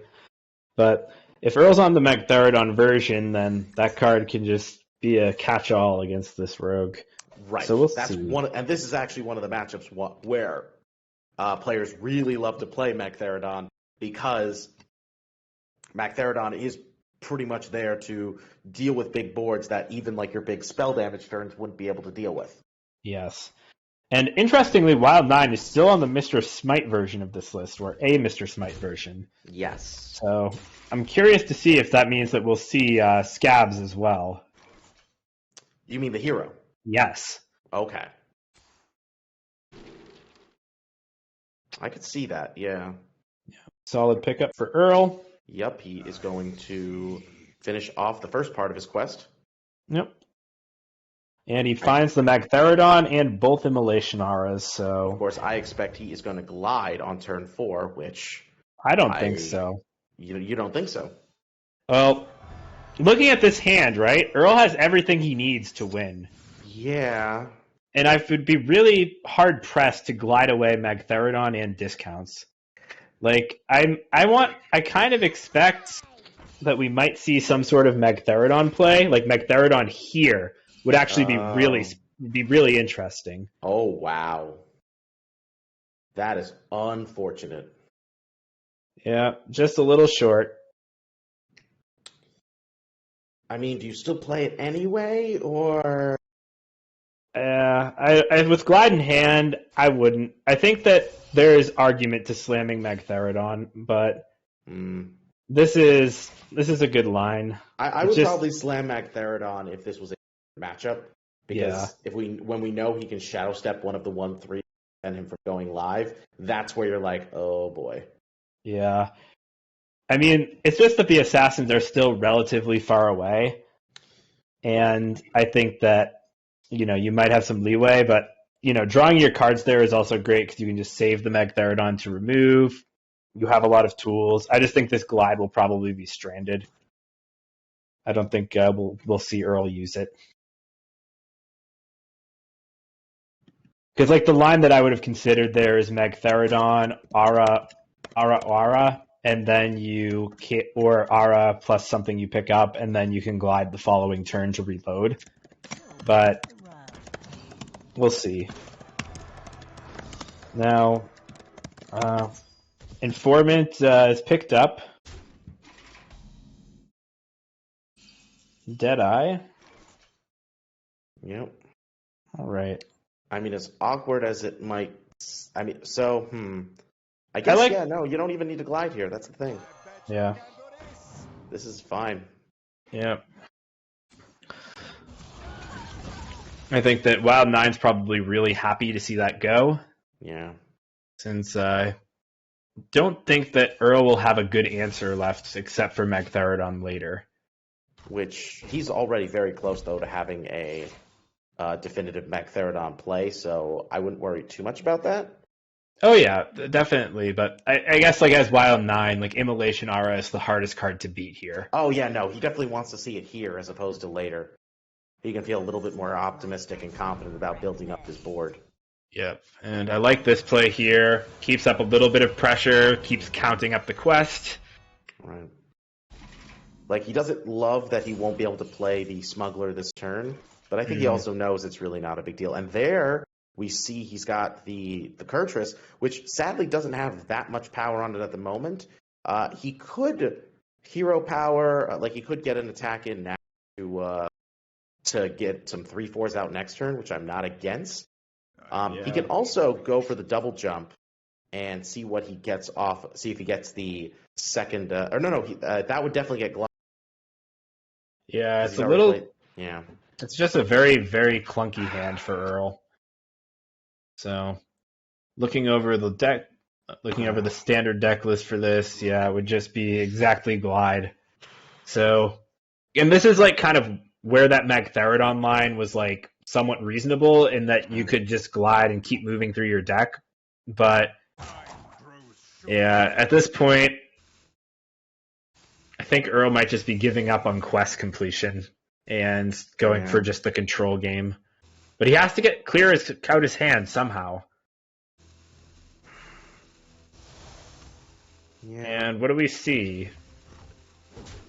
Interesting. He's going to hold on to the Fury, Yep. which I'm not really against. Well, I think that can work. I think the Fury is great to hold here because you can get a little bit of extra push with Kurtrus next turn. Oh, right, exactly. So, Smuggler, Breakfast. another 3/4. Right now, he's really hoping to draw something that can make Magtheridon live next turn. Well, I don't think he'll get a chance. Nope. There's Spy-O-Matic. Put Glide on top. That's going to be the card. Oof. I don't know. I think if you're Wild 9, you always put Glide on top. I guess, yeah, given how big his hand is, maybe he's not going to inclined to do that. I think you put Glide on top and you slam Assassin, but that's a little optimistic. That's a bold move there, Dankestad. We'll see if it pays off for him. He doesn't have the mana, but so unfortunately my game was showing me 3 when it was 2. But yeah, I think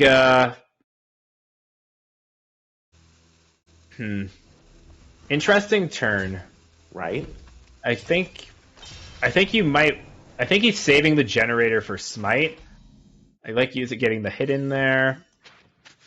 Magtheridon is notably off because there are all these minions already. Just because there's 5 of them, so we would need to clear, then Magtheridon, then clear. Earl, I think, misses the Fury line, so he's not going to have enough to clear off these 3/4s. Unfortunately. But he is going to get some good board clear down, which at least buys him a bit of time and will allow him to regroup a little bit next turn. Yeah, so able to deal with these, but the minions have 4 health instead of 2, so see what comes next. Yep. And it's Edwin. I think you go for Smite Noggenfogger, or you just do a secret passage here. This is very awkward.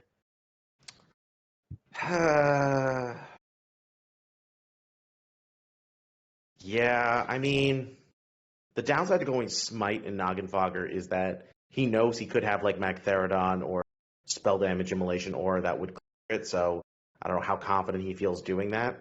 Yeah. I could definitely see a secret passage here.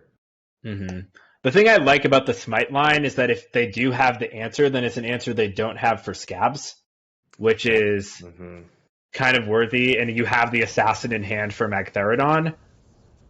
So I think there were great pickups. Great pickups there. That's nasty. Smells like breakfast. I think that's a little bit of a misorder from Wild 9, but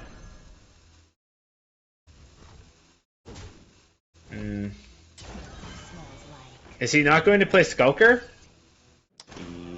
Maybe not? Oh, well, he already got Scab, so maybe he's thinking Well, he's it's going going to Swindle. Yeah. Okay. I mean, I was going to say, I don't love that only because, he's already got a pretty big hand. But maybe, we'll see. Yeah, I think I like the Skulker there for the discount, and then for getting that little bit of extra oomph on your minions from the Smuggler. They would have been Right. 6 and 7 drops instead. Right. And then Magtheridon would require clearing 2 minions before Magtheridon. So I think that like this line works out pretty well for him though. Like Wild 9 has a stacked hand. I think maybe he was just trying to get Battlemaster online as soon as possible. But now you also have to clear out cards for Scabs. Exactly. Just I enjoy, though, when you have a deck like this where you have a lot of decisions to make. And oh, wow. I was going to say, I completely forgot. He has the glide, and I think this is a great turn to play it. But how's he going to deal with the board? Earl doesn't have any mana.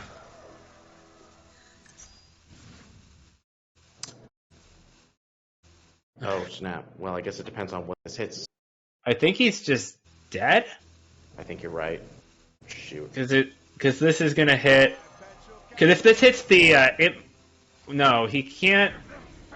Okay, so he hits that. This is 14, 15. Shadow Step with the guy is lethal, or with the agent is lethal. So, yeah, I think Earl flew a little too close to the sun with that glide, and unfortunately had to pay the price. Very awkward draws, unfortunately. Yeah. This guy's toast. So, unlike our last match, we are win here. Yes. This guy's toast. And Wild9 does it with what looks like an older list, so I'm a little bit curious to see what he actually brought. But maybe we'll never know. All right, and Wild9 is now just down to his own Demon Hunter, correct? Yep. Correct. And we'll see if... Earl is bringing Warlock, and it is Quest. Not a big shock there. No.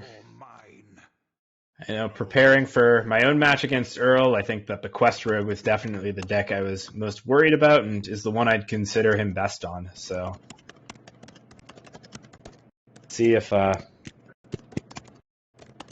he's going to get through this.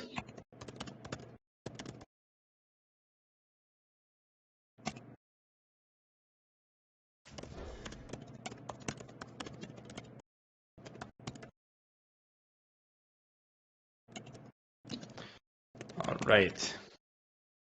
So it looks like Earl is keeping Backfire, not a card you're ever sad to see in your opening hand, and I don't want to meet the person who is. yeah. Right.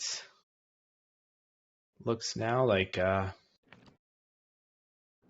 see if Wild9 makes up his mind, and he finds the Kurtrus right away. Oh, it is Curse of Agony. It is the curse. I wanted you to see that for you. I'm a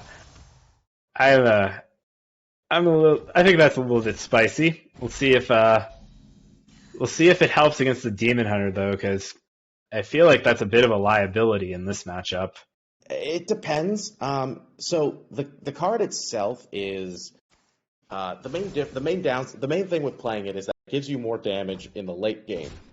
But the downside of it is that drawing it early on, like you see Earl have it here, doesn't really help him much. Right. Because he's probably not going to play it until later.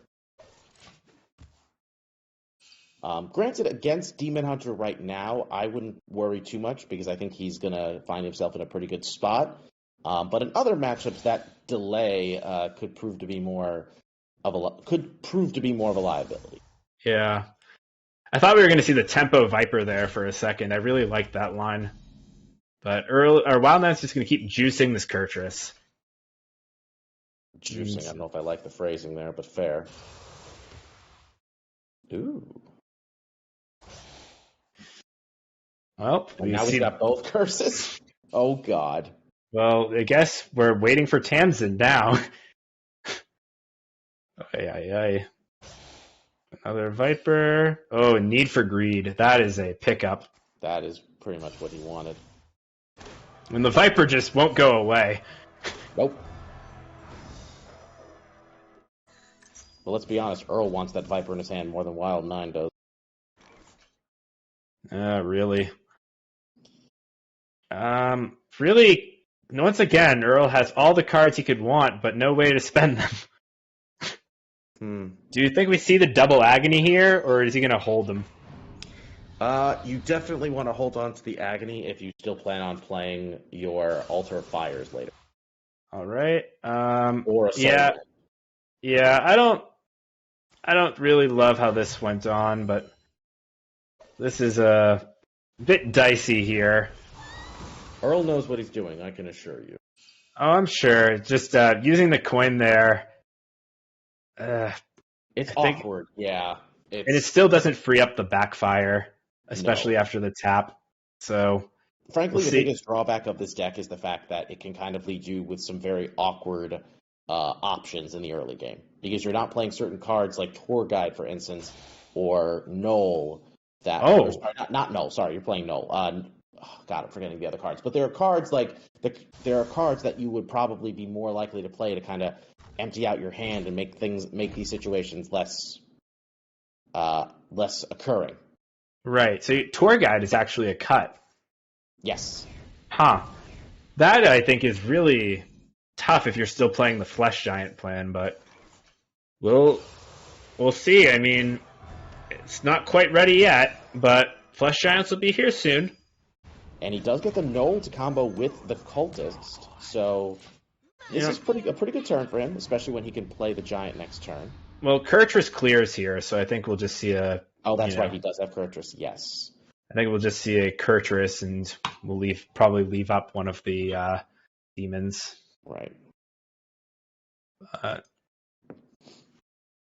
Wild Nine also can't really go for that Magtheridon yet, but as soon as I think the first giant comes down, we'll see a Magtheridon clear. Probably. And we see he does have the tools to actually play the Magtheridon. Yes. Since he has the Arcanist combined with the Fellspring Blast. Oh, this is so bad for Earl. Ooh. It's Yeah, if he plays but both Giants at once, it's going to be rough. he can do it. Oh, he's gonna do it. I think. Oh God, no, I don't think he's going to. I think he's gonna do it. I don't. He's don't do it. He's gonna do it. He's gonna make him have it. I think it's the correct play too. It's so unfortunate for Earl, It's just unfortunate timing because he knows like that's the only answer. yeah, he's doing it, and he hits Null. He could go Null Giant and hedge. He could tap and he could But then tap. he burns a card is the problem. Is that a problem? Let's be honest here. What could you possibly burn that you're gonna miss? That's fair, Yep, Earl does the burn. especially because he completes the quest. Well, I don't like the fact that Ray I- said. I don't think Earl's getting there unless this Curse of Agony puts in a lot of work. But this is the Magtheridon clear here. I don't think there's any other play for Wild Nine. God, I feel for him right now. Yeah,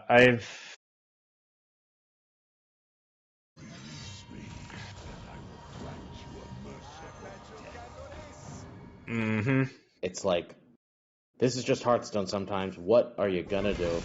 Yeah, I don't think I think the tech choices might be more helpful in the Rogue matchup than this one. Yeah, But I think that trying to keep the handlock core with this Curse of Agony plan is just a little bit hard to support. But hey, it's not done yet. Earl's got some juice. that's actually Of his pretty own. good though. Yeah, very That solid. That actually makes a pretty big difference right now. Yeah.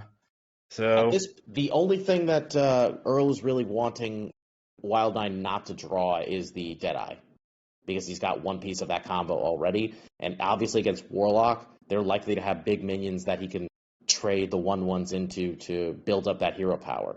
absolutely. So the good news is the Magtheridon has been eliminated as a threat, but yeah, it's obviously that's not the only threat that Wild Nine has in his deck. Right. And I think here we'll probably see use of the Warglaves to clear off one, maybe Magtheridon for the other. Oh, we'll see a draw, and he hits Glide. I think that's a card Wildman probably would have wanted to have seen a little sooner, but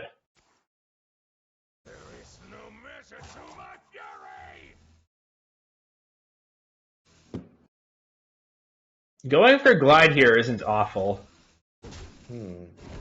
No. Yep, I like this line, Yeah. but you have to probably trade away Magtheridon. I mean, I don't think there's a scenario where he doesn't. And I think that really sets Earl back. It does, but how much is the question? Because he Well- is still. It's the other thing is it does kind of set Wild 9 back because combo pieces back in, and he is able to. And we see he's able to play the Anatheron here, which I think is a good play. Oh, So- absolutely. But, the Curse of Agony setup is gone, and I think that was probably one of Wild 9's or one of Earl's best ways to get back in this game. So it's funny because I don't disagree with that per se, but it is worth noting, like I said before, having those things in your hand early on, Yeah. because the only advantage to having them early on is you don't have to worry about burning them with Altar Fire. But Mhm. other than that, you really don't want them early on because you're not really going to play them. You're not really going to play them until late game anyway. So yeah, you could definitely argue this is not so bad for him, even if, especially as Wild 9 is getting deck, it might be Well- advantageous for him. At this point, Earl is looking pretty dead. We've seen a Chaos Strike, so this Jace is going to cycle and draw a card. Wild 9 is at full HP. Because, just taking a quick count, right? We have 2 Fel Barrages.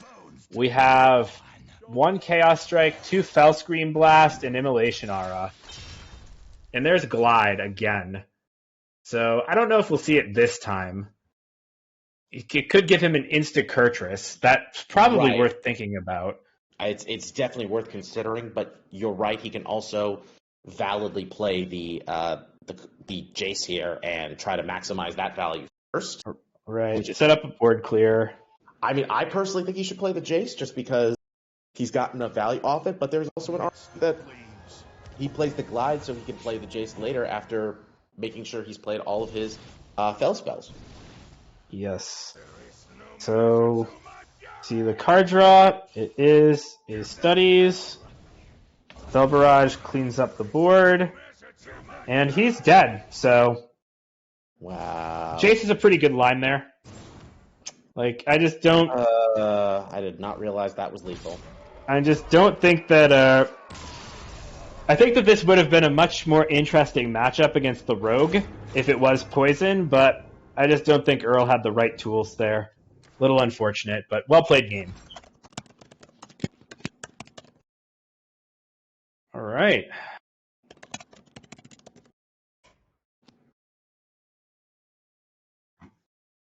Just trying to see if Wild 9's available for an interview there.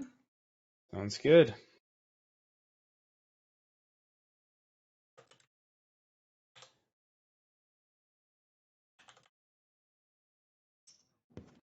All right. So, and then we do have I'm trying to make sure we have our last match of the evening, which is going to be Nails versus your mom kid there, which is going to be the Pro Series Black Conference. Stay tuned for that. Wild 9 is on his way in.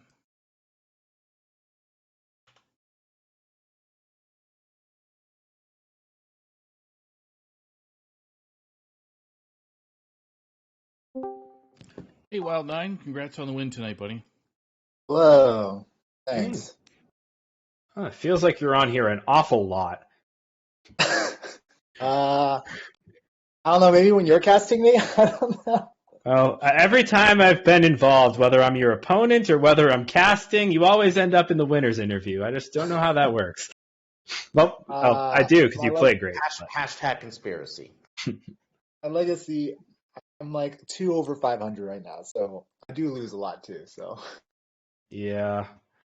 Well, but hey, you won tonight, and that's what we're going to talk about.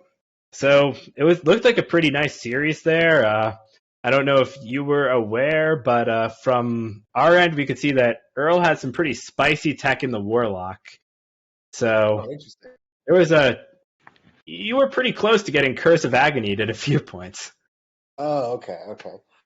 Well, I guess it was a good thing I went for the lethal there. Oh yeah.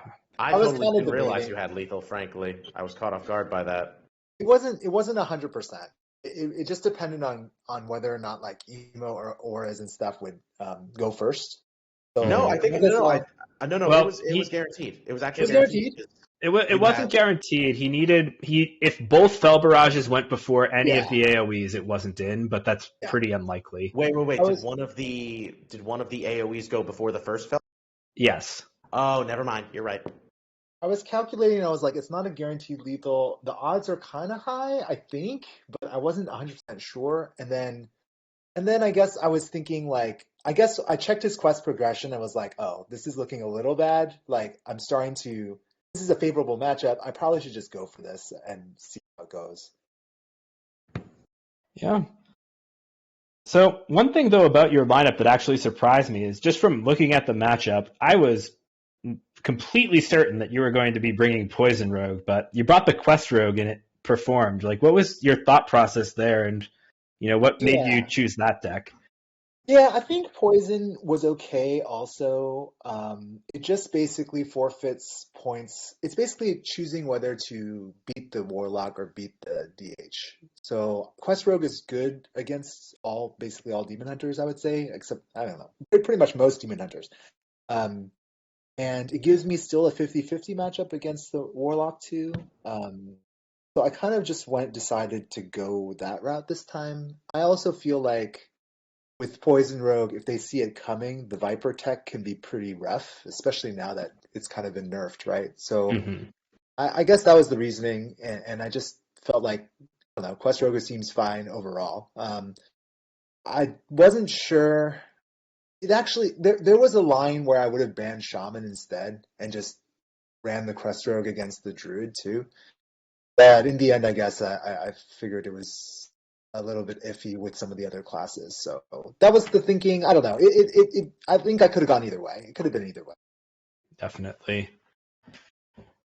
But yeah, it was a pretty awesome match. Some good games. That Burn Shaman game too was pretty wild with Earl hitting those Lady Vashes off his macaws and actually going through all of his burn. Did you see that was the case, or were you kind of surprised when that last macaw just drew an overdraft?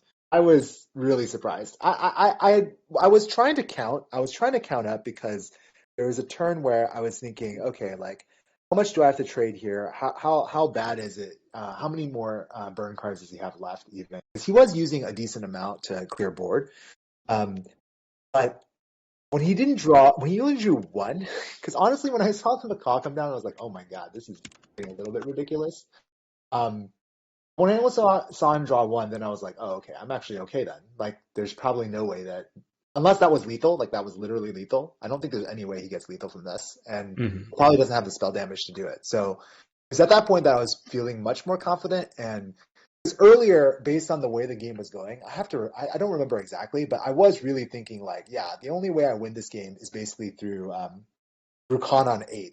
And then he played a bunch of stuff, and I was like, crap, I can't play Brukan on 8 because I have to clear this board, otherwise I'm dead.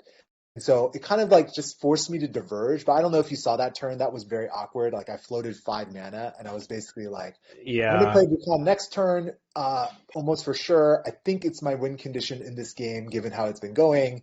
I don't want to create any board because I don't want a humongous elemental in front of me. Exactly. So I guess I just pass. I don't even play like the caverns or anything. I basically like forfeit the board in some sense, and I'm just going to try to get there with Brukan.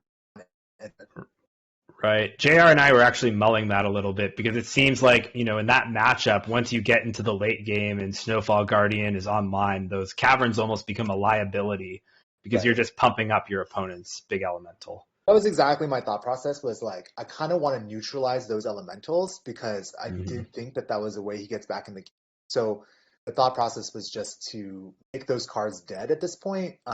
Since he used already a lot of burn to clear the board, and then try to, like, initially the thought was, oh, I'll just use Macaw for the Brukan Battlecry and hope I get lucky, I guess. Like, but thankfully it didn't come to that. Yeah, I was asking JR if he thought you were going to go for that, but you had a much more secure path to victory. I think if I had played Brukan on 8, like I was kind of hoping to do, then it would have been more likely. But since I had to clear on 8, and then I realized, like, okay, he's starting to run out of resources, so I don't think I have to take the gamble where I might make taunts and Mhm. accidentally screw myself over. Yeah. So, and with their match now, I know JR had put a little bit of work in on the other side with a 3-0 win over Classy Thug, and now you have 3-1 over Earl, and it's anyone's series. Do you think? Do you think the other 3 matches left for you guys? Do you have one that you would pick to watch? Any favorites or things that you think could be exciting? I don't know in terms of prep or anything. Like, I don't know in terms of like what my teammates are bringing or anything. I just think, well, tomorrow I'm going to be casting my teammate, so you can watch that next tomorrow. Because Ben The or tables Nev can will turn. Self promotion. There you go. Yeah. I think that the other one, I think that is going to be, I guess, is the real lure against Jesspine, just because, I mean, Jesspine in the 4 is insane, honestly. Yeah. I'm just interested in that match and how it goes and whether or not, I guess I'm hoping obviously for an upset, but any points, like 2 points, like just because that's just a tough matchup.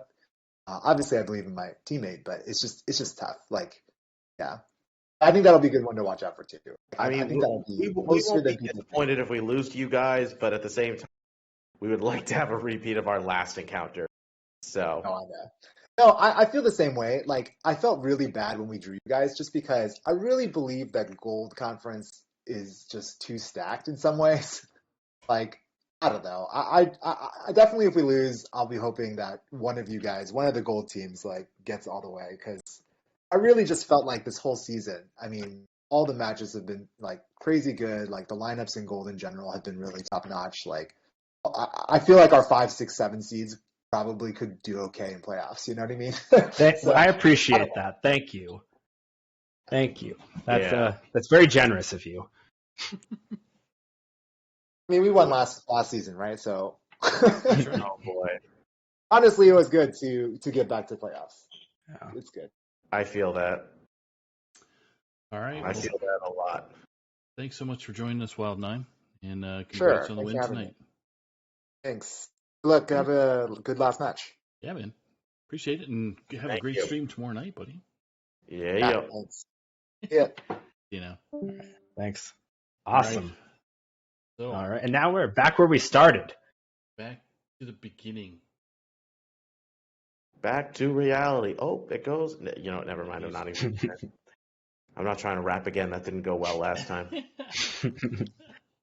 Well, the rest of us, Mile. yeah. No. Yep, he's straight outta. He's 8 Mile. JR is somebody. I'm too white for this. Just no. No. All right. I could have an avatar with blue skin and I'd still be too white. There you go. All right. So we get some bans, dude. So we got Nails banning Snap. Druid, and your mom kid banning what was it? The Warrior. That's what it was. Yeah, so the bans more or less come in as expected. So those choices make a lot of sense. And while the rest of us might be getting a little drowsy, Nails is just waking up for some action. And, well, I think even with those bans, he's probably my pick over your Mumked just based on the lineup.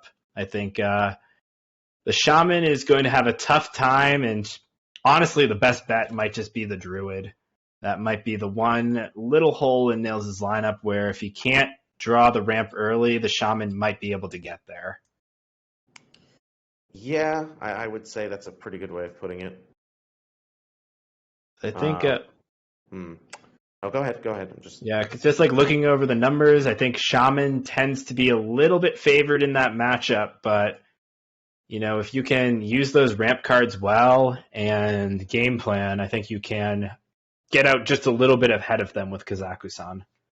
Right. Plus, Nails did come prepared with Moon-Touched Amulet, so a little bit more armor game than some of the mono Kazaku-san lists have. No tokens either, so Nails isn't going to be exposed to Landslide or Snowfall Guardian. Guy, Oh, I like the choices there, but I think for your mom kid though, the deck that I want to see is Priest. That Miracle build is a little bit more old school, and the Drekthar I think has a lot of potential to swing a game. Yeah. I was gonna say the Drekthar was definitely a big, like, what kind of moment when I was looking at that. I'm not gonna lie, it looks an awful lot like my starting duels list for Priest because I think I bring more or less those cards exactly. But it's pretty formidable, and I've loved seeing how different players have approached Miracle Priest. Like, I don't know if you've seen the versions that like Ike and Brian Kibler have brewed up around Weltbonker, but Yes. they've performed too. Like, I know that Ike had an awesome run at the Masters Tour. Yeah, I mean, I really like the more control, like, dragon-based list because you do have that new spell that lets you tutor out a dragon from your deck, basically. Yes. I think that's a very useful kind of card. And I just think that, yeah, it's a little awkward, like when you play Kazakhstan early and like you're basically eliminating a lot of cool cards in your deck. But as we've kind of seen from watching it be played in Druid, once you're able to get it out, it doesn't really matter whether you've drawn other cards or not. It's going to just do so much for you from then on out.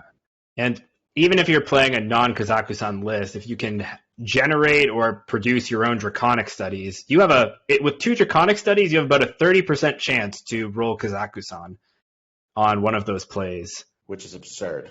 Yes.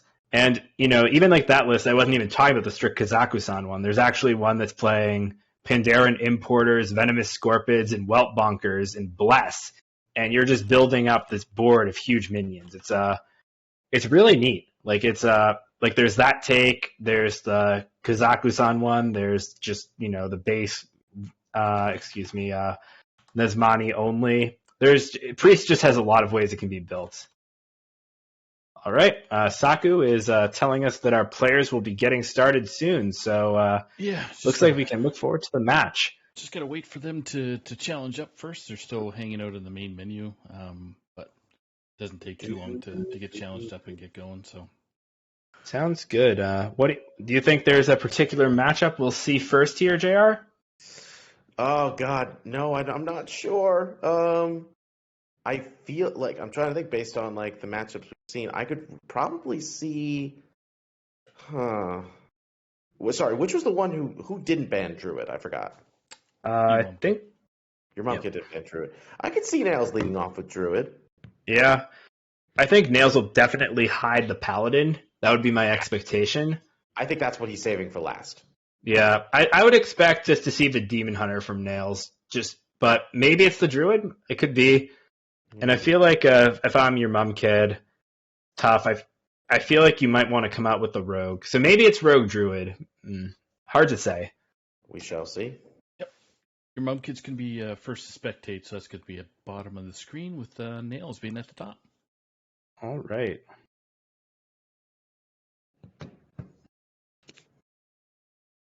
All right. Otherwise, though, looking over the Paladin, I think it's kind of interesting that Nails has gone the no Trog route. I think he's going a little slower, playing the Viper and, Mutinous as well. I think he might have a bit of a control read there.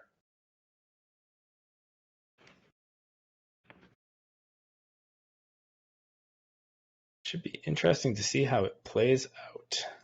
Yep. All right.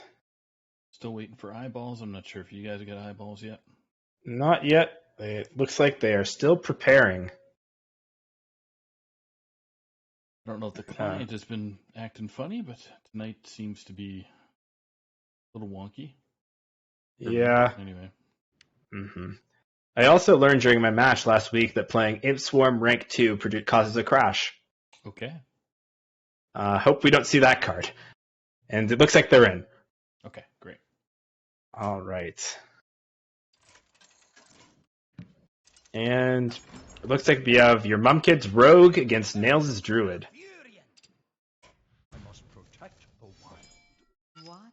And your mom kid has a perfect opener. Just amazing hand. And Nails has the Fungal Fortunes, but we'll see what he chooses to do with the Lightning Bloom and Lunar Eclipse.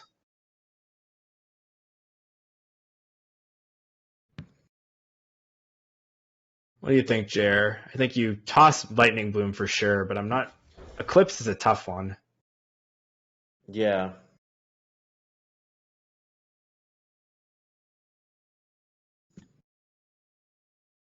Hard to say. My client is kind of freezing up for a second. Hold on. Okay, there we go.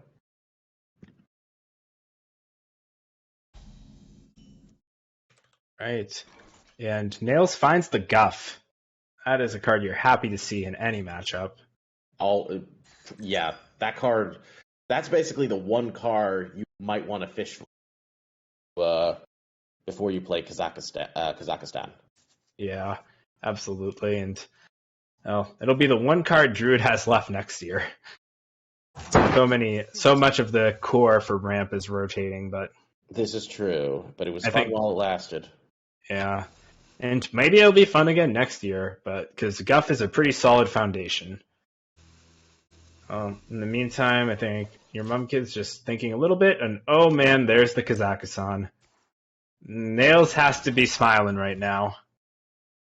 That Fungal Fortunes is worry-free.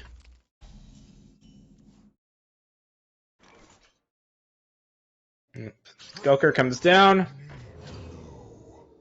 And if this Fungal Fortunes or draw can hit an Overgrowth for Nails, I think we are seeing what could be the beginning of the end, even with this great hand from your mum kid.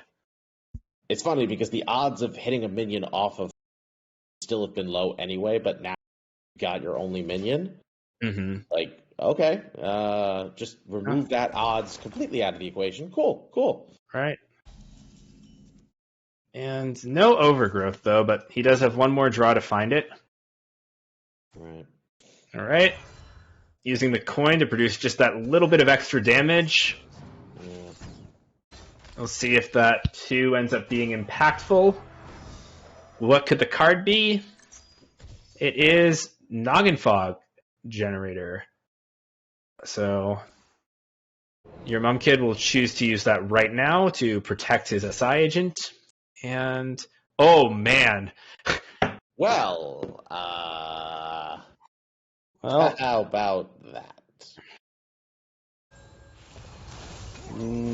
If I were Nails, I'd think about buying a lottery ticket after this game. That is he's got a skill. He doesn't need luck for that.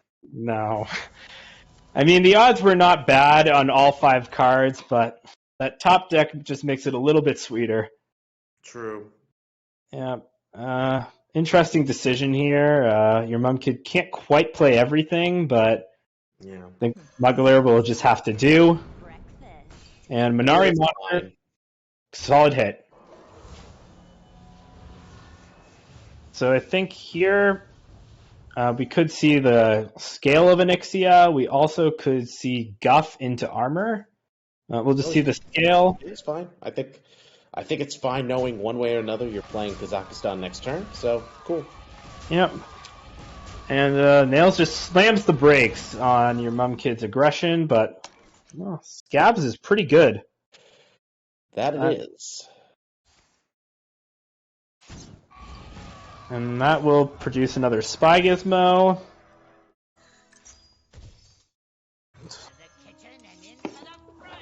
And then, depending on what he gets off of the Swindle, he might have a really good follow-up play. It's another Skulker. That's solid. That's good. Good. Now, very mana efficient.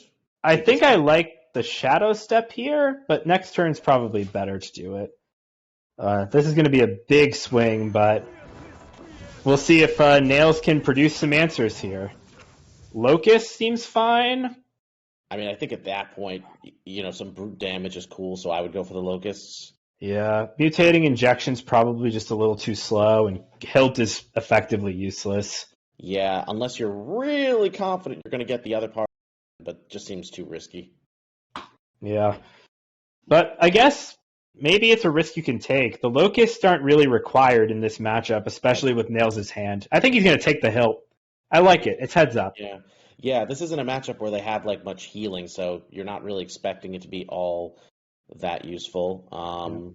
He's got 2 more chances after this to get the weapon. Nope. Oh, it hits the wand. That's very huge. That's going to And be pretty huge. And then the last one, probably just can take Looming Presence, maybe Pure Yeah. Cold. It's they're all good. Because I think that with having Guff, Solar, and Resizing Pouch in hand, Nails doesn't really have to worry about potentially losing out on any sort of, late game. He'll be able to discover it. no, agreed. And it's obviously going to be in his interest. It's obviously going to be in his interest to focus on. Oh, excuse me. To want to get some draw power, knowing Guff giving the extra mana crystals will allow him to do more in one turn. So, What a nasty turn. ooh, Because here comes Oh. Scabs, yeah, this is pretty sick.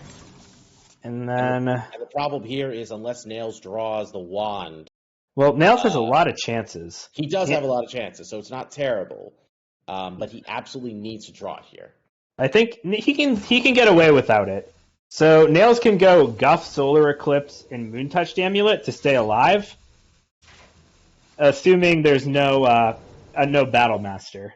But Right, which then it's a question of how comfortable does he feel making that assumption? well, he will go for the Guess the Weight, which I think is probably the smart choice. Yep. Pure Cold. Oh, that's awkward. That's really terrible. But if the next one Yeah. is the wand, it's still good enough. We don't get to see though from here in the casting booth, but Nails didn't slam Guess the Weight immediately, so we can assume it wasn't. Right. So, Oh no, I saw what the other card was.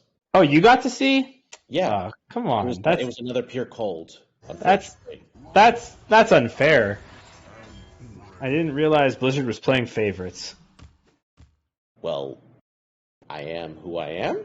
I guess so. Mm. So let's count. We have 14, 6, 23 damage. So Nails is alive. But barely. Hey, barely alive is the best kind of alive, right? Not wrong about that. So But this is rough because I think if I'm correct, he can remove the SI7 assassin and barely keep himself alive, assuming your Mumkid doesn't draw any additional damage. But it's well, I think he's gonna go face. oh yeah, I mean, And I guess it's unfortunate because he's just mana short, and it looks like he is alive. Your Mumkid gets to choose a card to put on top, right. or goes for another draw, doesn't hit it. So, oh no, are you serious? Wow. Oh boy. Are you serious? Why so serious? Come on. Wow, that is That That is is not fair. that's really All the something. ways he's gonna lose. That's really something. Well, I'm gonna need a drink after this.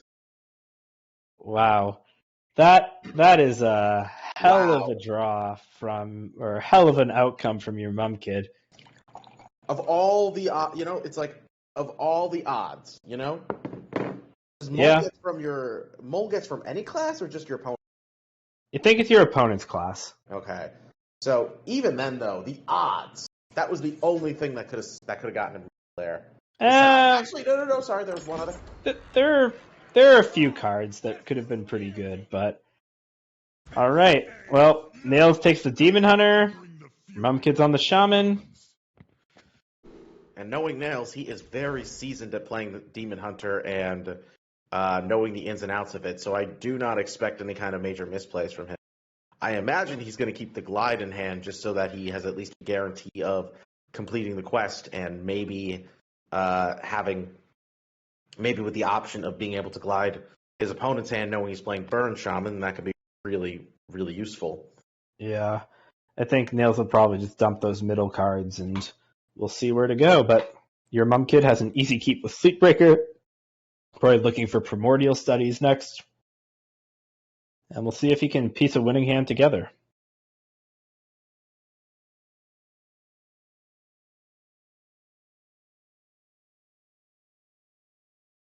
All right, and well, Nails tosses it all. All right, and your mom kid has the cavern, but no turn one play, so Nails gets a little bit of breathing room.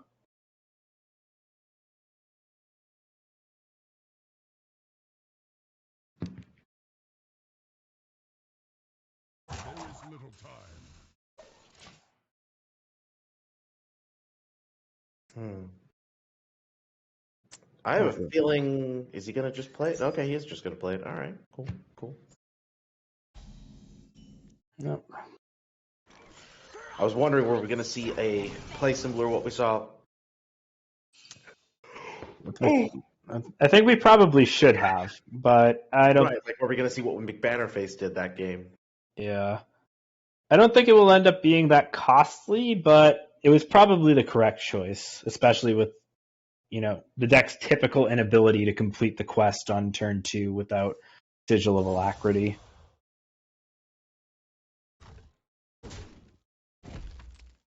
All right. Still a bit of a clunky hand here on your mum kid's side.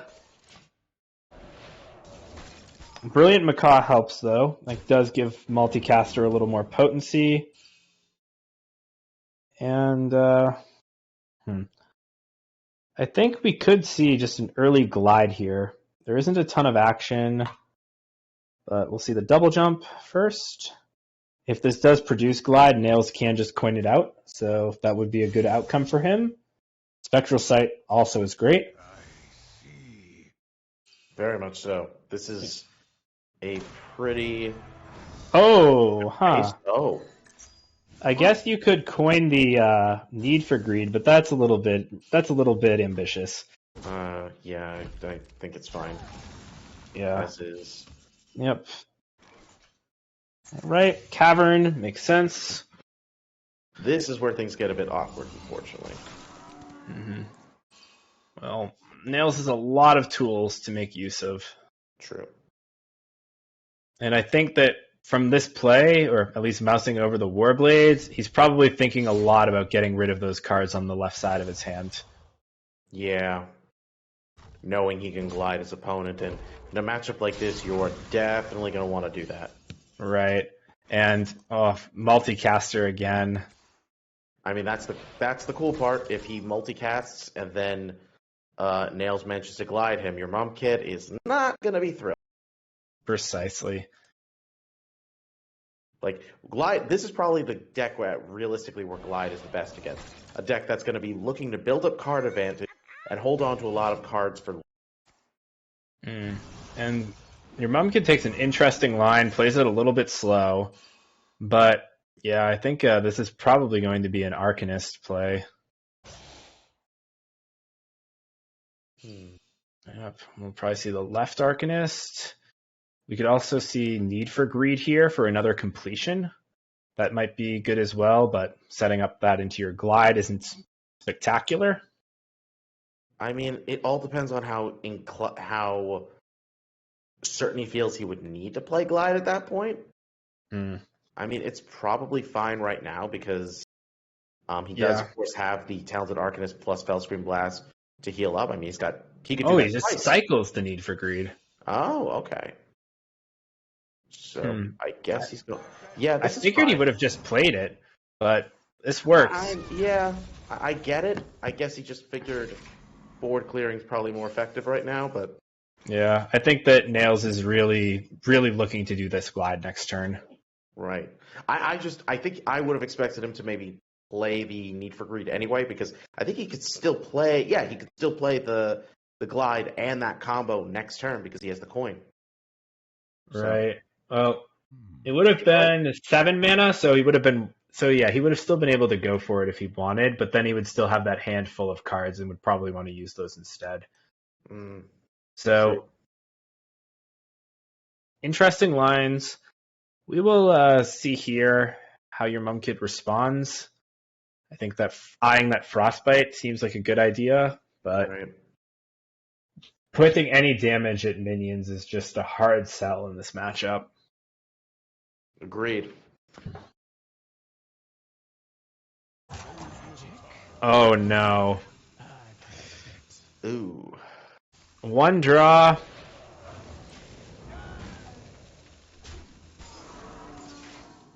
And there's a glide off the top, but I mean, we'll see the coin here, I'm sure. Yeah, no reason to glide that back into your deck. Right. Coin. I don't know if he opts to use a Fell Screen Blast. Maybe clear off 3 damage. It doesn't seem terrible, but yeah, I think he's going to go for it. Yeah, I mean, But comparing it with Arcanist is so good. You do have the weapon, though. and he could obviously combine the Arcanist with something else. Mm-hmm. Yep. Well, Nails doesn't show him the glide on the other side. And Fell Barrage is not the best.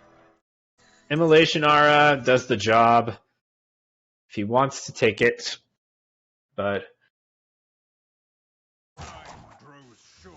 yeah, I think you're kind of forced to take the Aura, but bit of a clunky hand again. Nails kind of has a rough glide himself.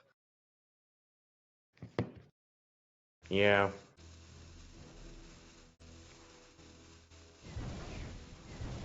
Takes the Barrage. Oh, that's a nice That's pickup. a great top deck. Well, your mom kids get the Primordial Studies. Probably will grab a Phoenix. Yeah. Exactly what you want to see. He's got Burn in hand. He could potentially go for lethal in the next couple turns, but Yeah. I mean, obviously, Nails is going to try to keep his health up. Mm-hmm. Definitely, but Nails needs to find a source of card draw here. I think that's really the issue at hand. Right. Obviously, like we were talking about before, you can glide and find yourself completing one more step of the quest, but then you may not have you may have to rely on top decking draw power to really get your game going again. Definitely, absolutely. So it goes. It looks like your mom kid might have timed out there, but oh, okay. I'm sorry. It's going to be that kind of match. It's going to be that kind of match. Wow. Wow. All right. Nails does find some card draw, but it's a little wasted. Immolation Aura, Fell Barrage is a clear. So is Performers, but see probably the Aura into the Barrage. I mean, he can definitely afford to wait a turn. He doesn't need to play the Chaos Strike now, so... Mm-hmm. I just think it does choke you a little bit on mana in the next turn, but... Yeah. But then that also really depends on what does he end up drawing. Like, it could matter, it might not. It's tough. But I think it's good to just get these cards out of the way and give him some kind of avenue with the weapon next turn, knowing he won't be frozen for once. Yes. All right. So, kind of a tough turn for your Mumked. We'll probably have to see an Overdraft get cycled. But that's also fine. Mm-hmm. That's also completely fine in the current state of the game. He can also maybe totem and try to, play the wind chill on that just to or he'll just play it on the 3-2. It's fine. Well, that's a nice draw. Wow. More wow. Boy, oh boy. Although the only downside is he will overdraw next turn if he doesn't play the overdrafts, or if he doesn't play like the lightning. See, he's gonna actually hold off. Okay. Oh no. Huh. Well. Hey, Dad, did you know Glide's a card? Yeah. Ay. That was pretty nice. The only thing the only thing that could make this more ridiculous is if he had one more mana, I could play Kurtrus right now. That's it. Well, yeah, I think though we'll probably just see the Fell Screen Blast, but set up a Jace. But there's so many options Nails has. I mean, I don't even think he plays the Fellscream Blast yet. I think what he'll probably want to do is, hero power, attack. Yeah. Play the just reset. Yeah. Because I mean, then that's also give himself the option of the Jace next turn if he so desires. yeah, it's totally fine. And well, it's that sort of game. Just these that is just ridiculous. All right, You're preaching to the choir, man. but the cavern's just not a great look. This point of the game, unfortunately, it's not going to do quite as much as your mom kid would like. Yeah, I think we're just going to see the Jace here. Yeah. I'm a little surprised. Oh, no, right, because he's got the Arcanist, so he's going to want to hold on to that. Yeah, that's fine. Yeah, I mean, this makes a lot of sense.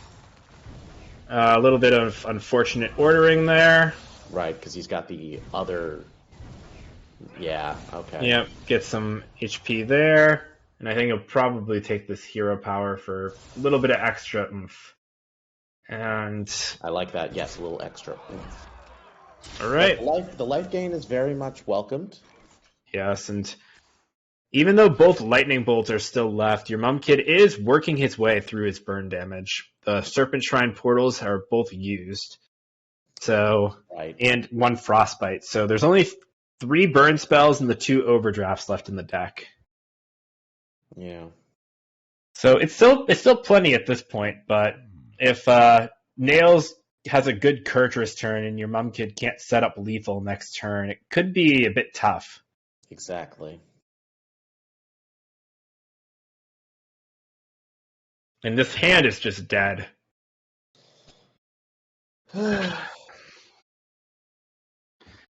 Because really, I think the only option your mom kid has is to just hold back and deny him the Fellscream Blast, but even then, this Jace still has to go. Exactly. That's one of the unfortunate downsides to Burn Shaman as a whole, in that it can kind of sit back and wait to play its main cards because it's burn cards, knowing well you need those if you're going to want to kill your opponent in one turn. Oh, anyway, here's right. anyway, Nails is just gonna draw all the cards. I feel like he does it, doesn't he? Right? He goes for that second glide. I wouldn't. I would, based on how last turn played out, I would not do it, but Fair. I would probably go for Arcanist here and maybe hold back my Fury or cycle this. Just, I don't know about the glide. All right.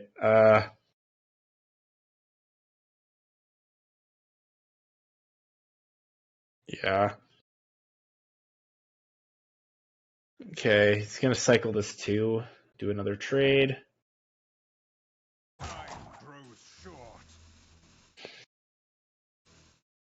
Because, I mean, if you're Nails, right, I would have my reads on my opponent either having their burn spells or having Snowfall Guardian, or the Snowfall Guardian in hand, and I wouldn't want to start doing trades. Right. And, well, looks like Nails is going to play into Snowfall, but only sort of. Exactly. And Dungeoneer is a nice pickup. But he's not going to get a nature spell off of it, so he's only going to get the one spell. Mm-hmm. Looks like he's going to go... just kind of go all out. This could end up being a problem. It's a pretty interesting play. Yeah. Basically, you're going all in to play around Glide, but I think your mom kid might have just forgotten that Nails can choose not to glide him if it's not on the end. Exactly. So, I don't know if this is a great read, but we'll see. We'll see how it pans out. There's Kurtrus. Denies him, though, another 3/4, so that's... I think this is pretty much it. Well, is this lethal? No, it is not. I think it might be lethal sometimes, but I don't think Nail should go for it. I wish, man. No, it's... he can get 7 damage in right now, but that's it. Yep. And then he'll probably just do a clear with the Arcanist, I would assume, to get rid of most of the spell damage. Absolutely, because that also is just going to lock him in from at high health and 3 minions. Yep. 3 spell damage minions. So Yeah. Now the question here is, do you remove the Thalnos or go face? you definitely go face. Yeah. The Thalnos is most likely going to have to. Yep. So you don't have a that's 7 damage, right? Yeah. Snowfall is solid here, actually. It's probably the only top deck that could be relevant. But I don't like leaving the Thalnos. I think you have to go looking for something in your deck. But there's not much left, and I think this game is pretty much done. And it looks like Nails is going to even things up. Let's see. Oh! Huh! Ooh, my.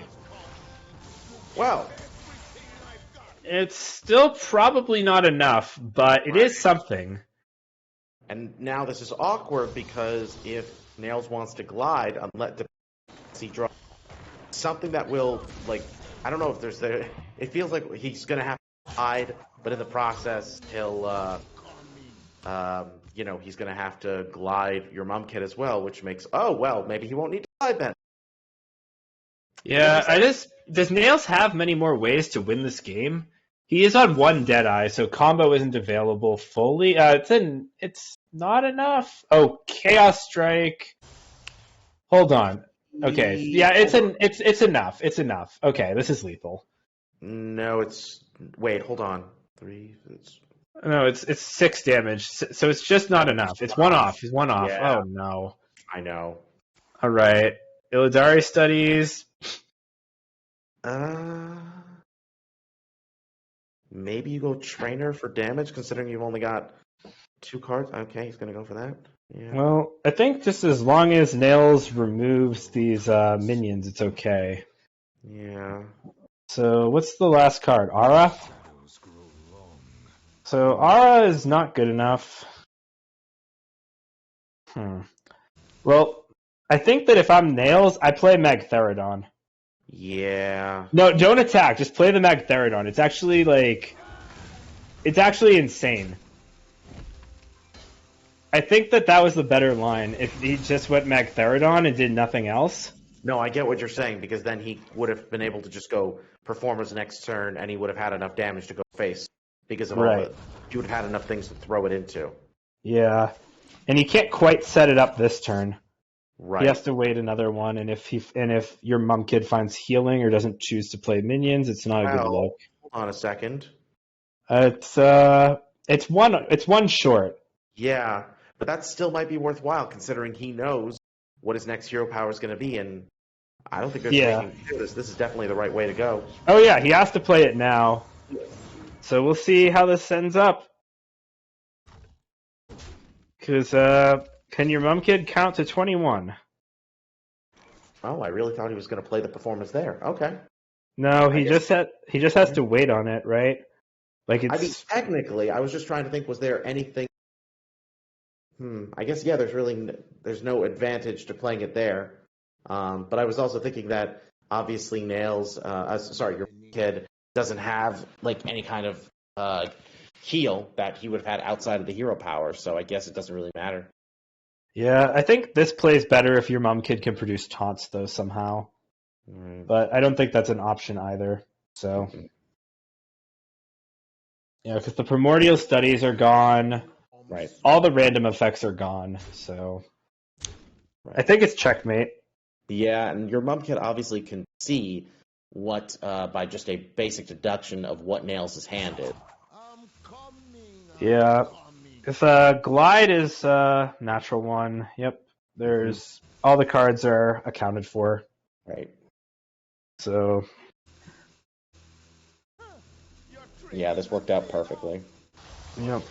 Because even if your mum kid just decides to lightning bolt his own dudes, it's still enough on board. So There's still a 12-12. yep, Nails is going to tie this series up at 1-1. Yep. Wow. Pretty insane game, I gotta say there. Oh yeah, it was That one was a real nail biter. Pun Could have. intended. Haha. Maybe a little bit. I don't know. Saku. If I get cut off and you don't hear from me again, then I don't know. I think Saku and Hat might have revoked my privileges. So we'll see. Nails with All right. And we want to thank Hyperion, or Hyperion, I should say, with raiding us with a party of 24. Welcome to the CHL stream, everybody. From Woo! Hello. All right, we've got a good match here, 1-1 so far. That puts more pressure on me to do a good job casting, so I don't know how I feel about that. you should be elated, man. I mean, I will More give me people to like a few entertain. minutes. You're an entertainer. I mean, part of that is true.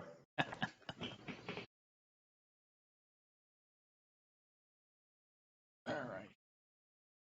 So now the question is, what are we going to see here from each of these guys? Well, it looks like we have the priest on your mum kid side and the druid again for nails. Understandable. Well, looks like tough opening hands for both players, so Mulligans will probably shake things up substantially. I think your mum kid's going to mull everything but that. Oh, it's all gone. Oh, wow. Okay, never mind. You've got to find your minions, you got to find your palm readings, and he hits one of those. He does get the palm reading. Nails has pouch, capture, and guff. Wow. I need him to teach me how to play druid. I mean, he could teach you how to play almost any deck. Oh yeah. This is an amazing start because now he can basically go Cold Tooth Mine to get Kazakhstan from the deck, and he's got Guff as well. So the shenanigans. Mm-hmm. Yep. He can go Kazakusan, and then he has Lightning Bloom, Guff, Nature Studies, and your mum kid's hand is just kind of dead. So palm reading is a great hit, but with no minions, it's not accomplishing much. Exactly. And, I've actually seen some versions of Priest running the Horn of Rathion just as essentially an extra, more expensive insight to make sure they hit their minions. But it's definitely better in a dragon-focused build. So I'm not really a huge fan of that, but I get it, Yes. Well, Nails is doing some math right now to figure out the best way to play this Kazakusan. And I think he is elected to use the hero power and do it this way. Yeah, because he's making sure that. Oh, you know what? Oh, wow. Sometimes you just have it. All right. What was the card? Do you tell me? Oh, it's the Fungal Fortunes. Fungal Fortunes. Yep, Nails I can see strictly. Okay. Yeah, clearly the plan behind that was making sure that he can play Kazakhstan in 2 turns. Kazakhstan. Good lord. Yes.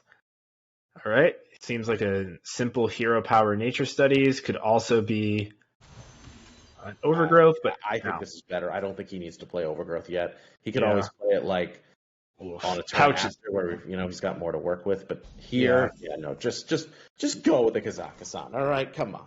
Yeah, no. I mean, your mum kid can make a pretty menacing board here, I think. But we'll see.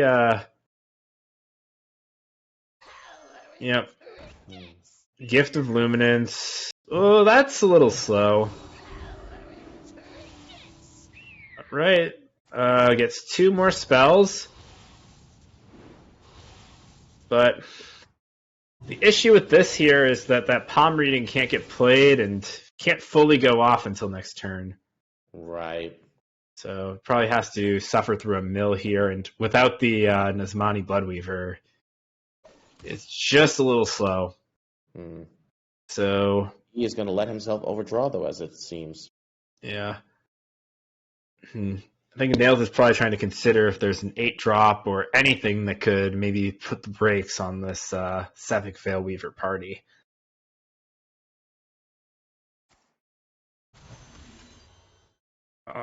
Good play. I like the choice to ramp. And now Kazakhstan comes down.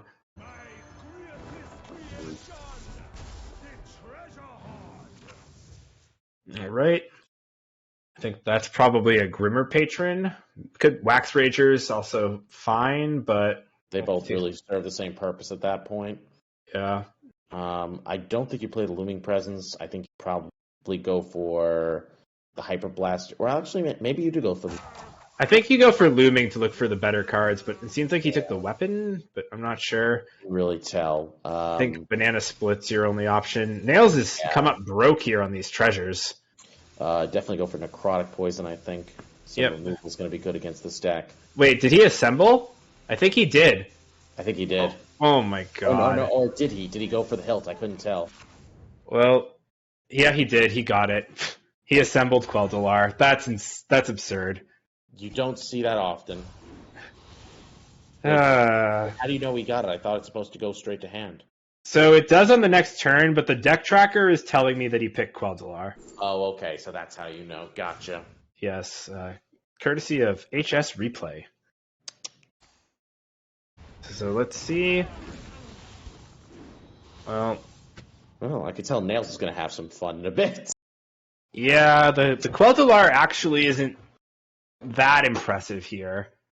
But it's not, but at the same time, it's not bad. Right.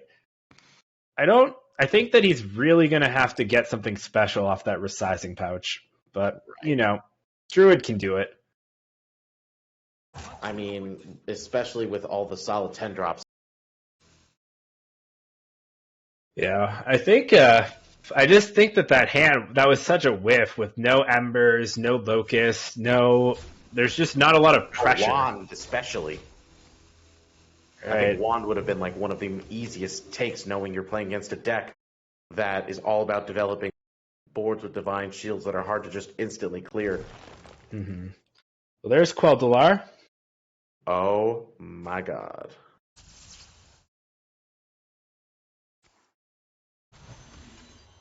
Wait, what's he doing? It's, I think he misread the card. Uh-oh. Oh, boy. I think he thought that was the removal card. I think so. Well, Ooh. He burns a Blood Reaver, though. I don't know if it matters at this point. I don't think Nails has any ways out of his own card. Yikes. Well, this isn't over by any means. Nails can still definitely find removal. Now. It's pretty awkward now.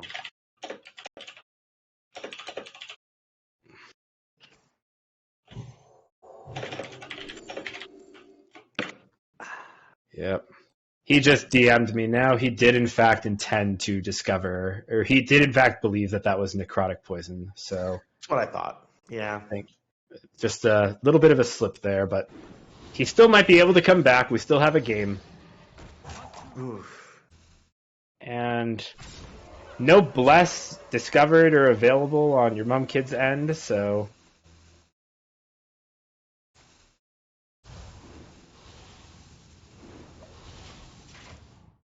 Banana Split. So Nails actually does have no way out here.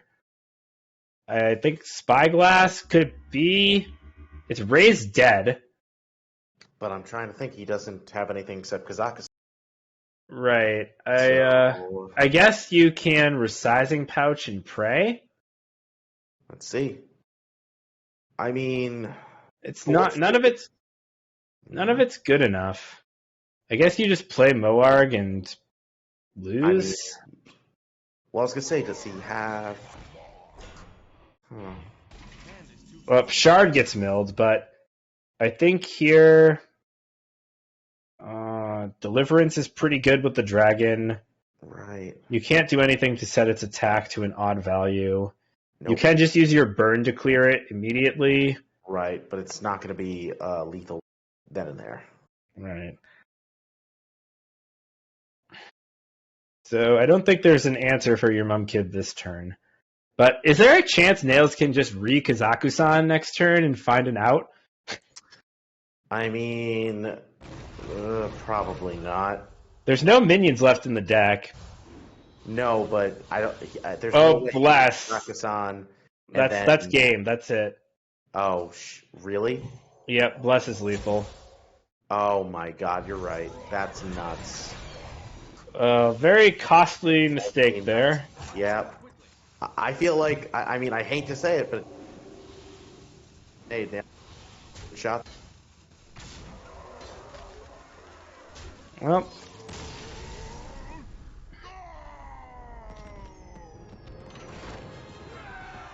we will now. Play it leads to a 2-1 lead for his opponent. Mhm. But, we all make mistakes. It happens. We're not going to be for it. Yep.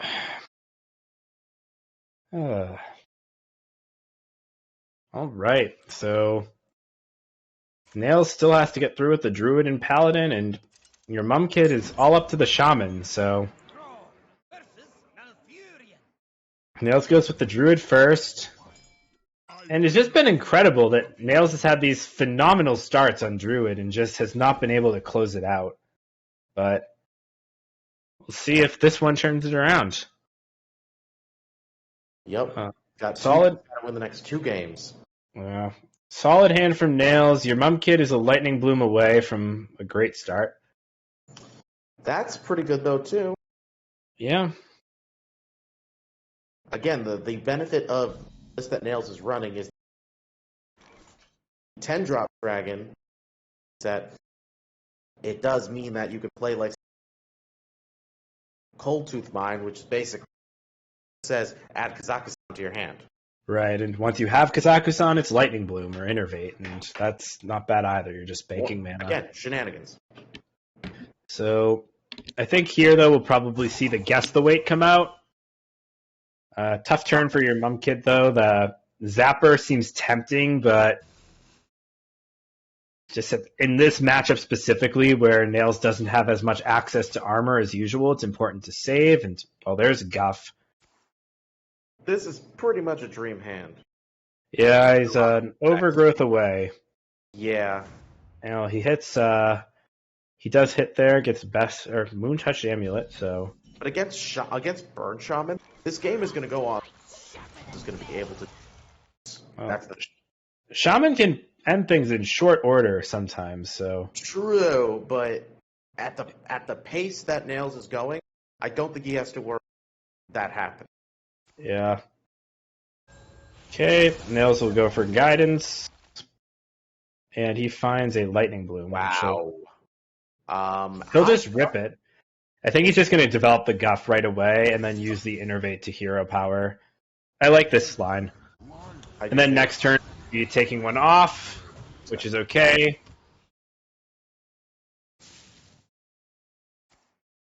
But we'll probably see the response of Wildpaw Cavern here from your Mum Kid. Which is fine. Yes. But also definitely a good line for your Mum. Yep. Nails will, I think, just continue to ramp. And then can use that resizing pouch if he wants to look for more. He will. And he does find the Lightning Bloom. So now we're in Kazakusan any day now territory. Well, he could literally go Kazakusan next. Yep. The Cavern's not a good pickup, though, on your Mum Kid's side. It's just a little slow. And I think drawing Kazakusan and playing Best in Shell seems like a good stall. Nails might just go for a double studies. Lightning Bloom seems a little bit ambitious. I agree. Ironbark and Bogbeam both seem phenomenal. I completely agree there. Yeah. I mean, especially because he can Bogbeam and clear, either the Ghoul or the Zapper feeling like doing. Yeah. I think Guidance over Nourish, maybe. It's a tough one, but... I don't see a reason to go Nourish. It's just too expensive here. Yeah, just maybe to dig through your treasures in a couple turns, but... Right, but even then, he's already got decent draw power. Absolutely. Yeah, I feel like Best in Shell Bogbeam is like the best stall you have.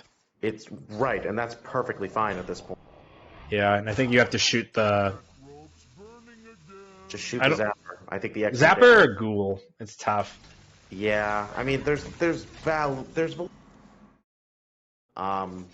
That's- guess realistically, knowing his hand, this is going to work out. Yeah, I agree though that there's merit to both, and nice pickups here. Mm, I think we probably see what's behind the other wind chill, but yeah. Lightning Bloom is definitely a way to keep the tempo up, and does 5 damage to one of those turtles. The Lightning Bolt can make it a little more, but 6 isn't really an important breakpoint. No, and it's not going to let him clear the board. I think he might be able to clear if he does Lightning Bloom, Lightning Bolts, and Overdraft. But I don't see a I don't think. Yeah, it's just a little bit awkward if he can't get past these. Right. So, and we have to assume that we'll see the Kazakusan from Nails next turn. Absolutely. Well, actually, hold on, because the problem is his draws the line for that is a little awkward. Well, it's Lightning Bloom to go to 9 mana, or yeah, so you're at 9 mana. You can Lightning Bloom to go to 11, Hero Power to go to 10, capture Cold Tooth Mine, and then get Kazakusan. Yeah, I think he's just going to go for scale here. Yeah, I think that seems to be what he's lining up for. He But can also, gain a mana crystal, play scale. yeah, I think that in this matchup, I tend to prioritize the Kazakusan a little bit more, just because it is something that you want to get going as soon as possible, because if they line up that damage, it's not a good look. But, well, we see that your mum kid, probably against his will, is taking his time. I think, but the funny thing is, I think you're making a completely valid point, but I guess that goes to show that with Hearthstone, there's play you, because the benefit, obviously, here of him clearing is the Giants are now not as good. Sorry, the Guardians are not as good or as effective, and he's taking what's really an immediate threat off, giving him more time to build up that arsenal with Kazakhstan. So definitely, and I'm kind of in the same boat as you. Yeah, I can't pretend it's not working out for him either. Yeah, I mean, they're both very valid to think about. And then Kazakusan comes down. What is he going to get this time? All right, just slaps the Wax Rager. I think we actually go for the Clockwork Assistant here. Clockwork Assistant's great. I've found it to be one of the best cards you can get, but Locusts seems like a good choice. Yeah. Wow. Nope, not a lot of luck here for Nails. The Kazakusan treasures are decidedly weak this time around. Manageable, but yes, pretty weak. All right, so he did take the hilt and assembled the blade, it looks like. So Nails is a Quel'Dalar assembler. Okay, he did. So this time he's probably doing it effectively. Yeah. And you're only 62.5% to find a given treasure. So to assemble the Blade of Quel'Dalar is a pretty risky proposition. And Nails has gone for it and gotten it twice. That's really something. And I'll just say this, I have not been able to pull it off in THL or on ladder. So I have never tried. I envy those. I've tried multiple times. It's hard. All right. Guess the weight hits the assistant. It's very big.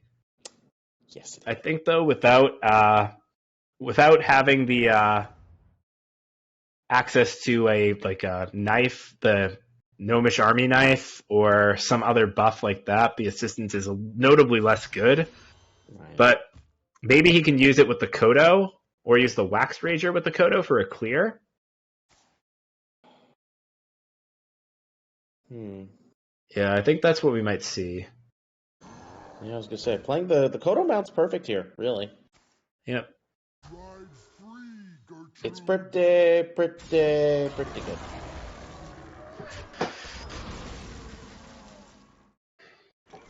Yeah, no, that I totally forgot that would have that was a way to clear the board. So, yeah, good job for Nails there. Yep. And he will just continue to use the Guardians, but only we know that there aren't any left. Blade of Quel'Dalar is a great pickup. Yes, play that. Yeah, I think using a Locust there to clear off the 8/7 might be prudent, but this works out. Yeah, it does. He could just clear it off with the Blade, but that seems I was wasteful. going to say, this is fine.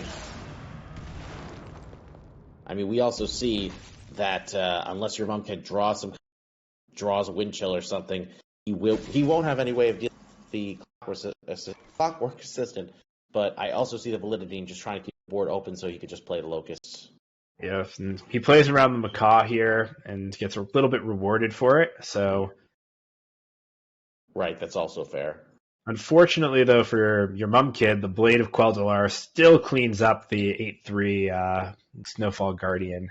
Mm-hmm.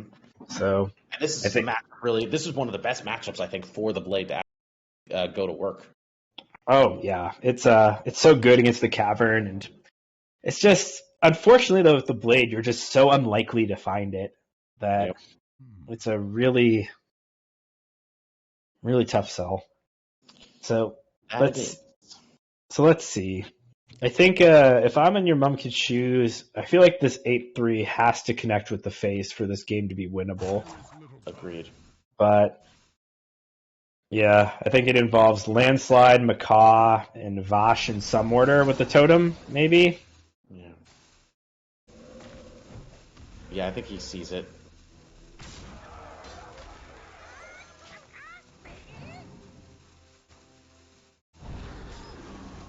All right, well, he holds the Vash for something. But that's and it. This is the game, so... He sees it exact lethal, 10 damage to face with the Locust, and then 8 more damage with the weapon. Yep, and that does the trick.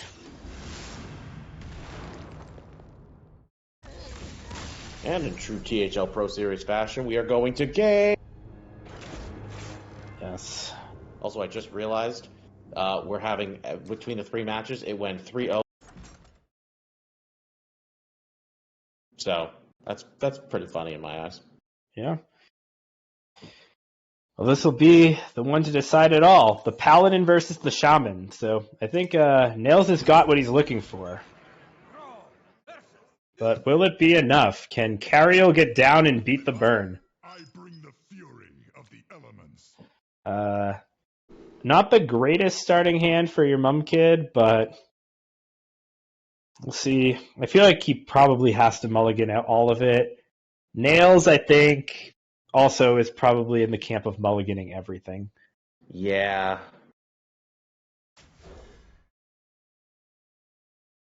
I mean, maybe hold on to the hand but even then I could easily see him justify not keeping it, so... Oh.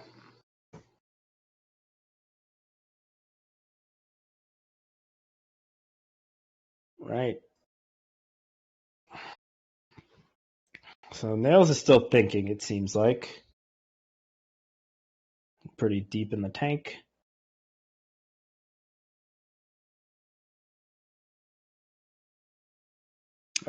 I feel like Cariel is probably the card he's not sure about.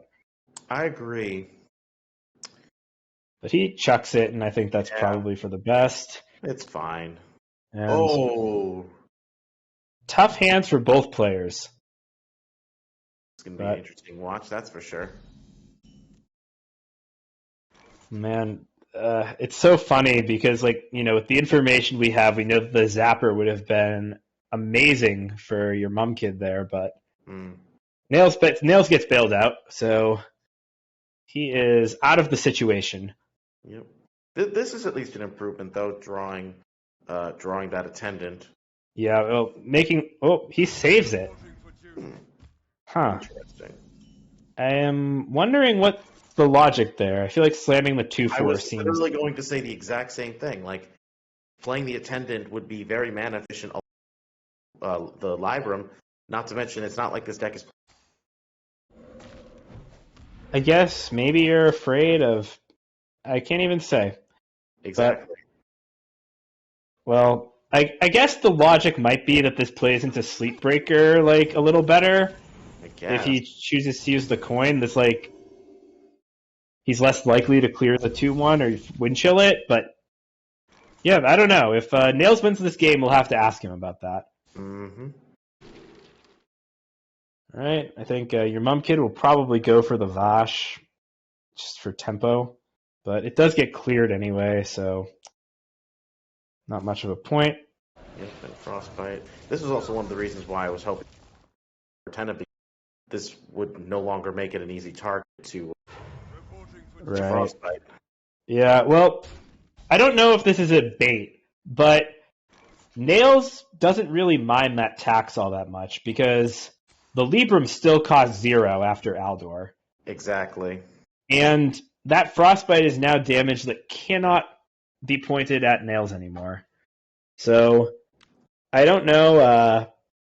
I know that, like, you know, it's the 2-4 definitely seems better, and I wouldn't accuse Nails of, like, trying to, you know, like count on a weird play from an opponent, but, you know, it does like seem really nice and open the door to that sort of thing, so Exactly. it's upside. Yeah, no, it's not inherently play. You know, if you wanted to avoid that happening, somewhat decent value, but yes, remember that still being discounted. It's not like Frost. Right. And now actually he can play it and he can get rid of that penalty right now if he wants to, which it looks like Nails will elect to do. I don't blame him. Yeah, I think that's fine. Clear off the spell damage minion. Clear off the other minion. Yep. And the Libram is 1 now. It shouldn't. Okay, yep. 4 minus 3. Yep, 1. So we're still there. But let's see. Looks like for next turn, could just go with a Devout Pupil. Your mum kid, though, might be thinking about just going Brukan. Yeah, in this matchup, that might actually be pretty worthwhile. Yeah, I just don't know what you're picking here. I mean, you're going to send the 6 damage to the face, I think. I don't think you have a choice. No, you don't. But the taunts are... it just doesn't seem to work out.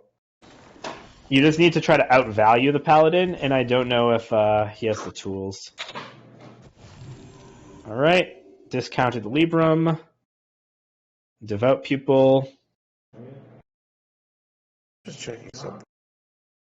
Yeah. And I think here... he is playing the Cariel. So, Yes. that I think if he can get that Yeah, I think that... game... Yeah.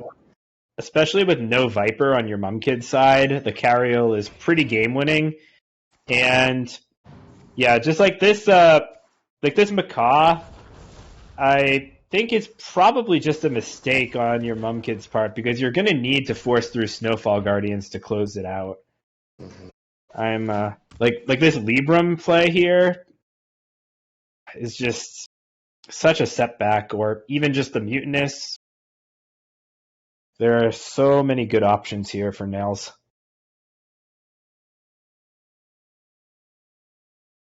For him, I think the priority is making sure that he's out of range and keeping his life total high enough to... Right, I'm forgetting about that.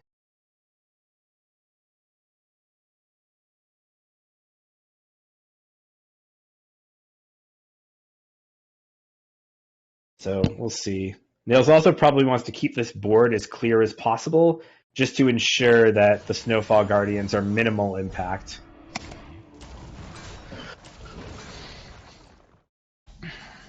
Nails is saving those brooms for a rainy day. Could see a very big landslide. Even though brooms aren't great for...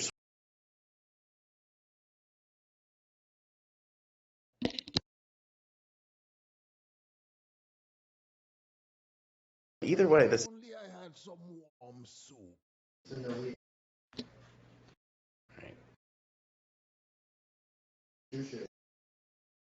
Okay. So, tough turn for your mum kid.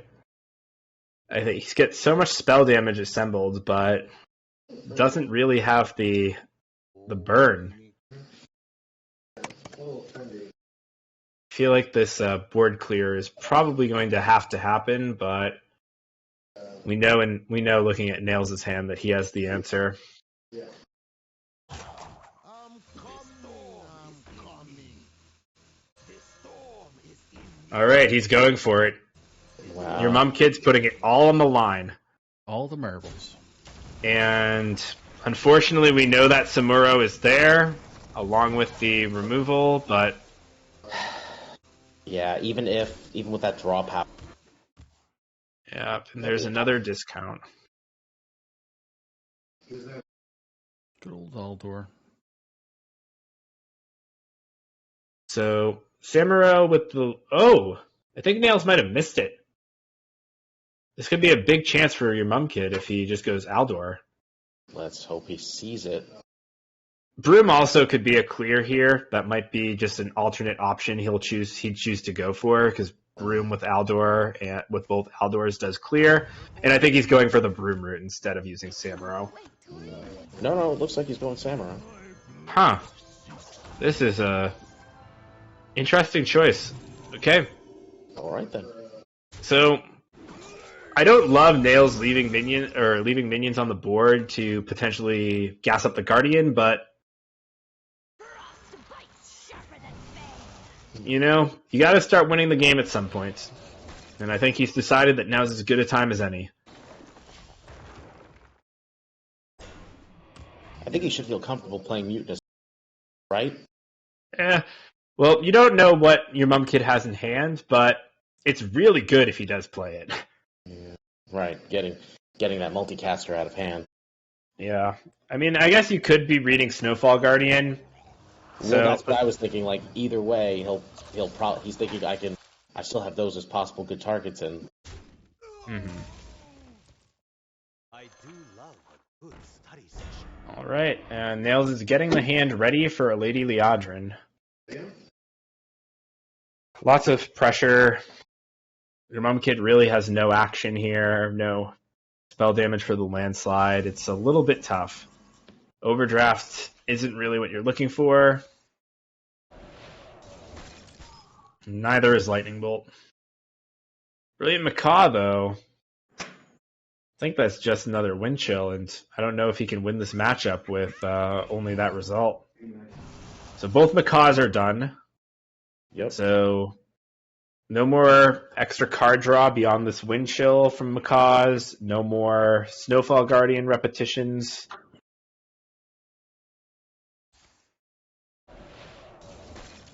And another wind chill. And more burn, but it's not going to do the job. Nope. And the Alliance Bannerman's a good pickup. Really, it's not too heavy. Second Oh, another Bannerman one. Yeah. No. could also come Another down, but one. I think second Bannerman with Broom was a good clear there, but this also works a little bit. I think this is a little worse.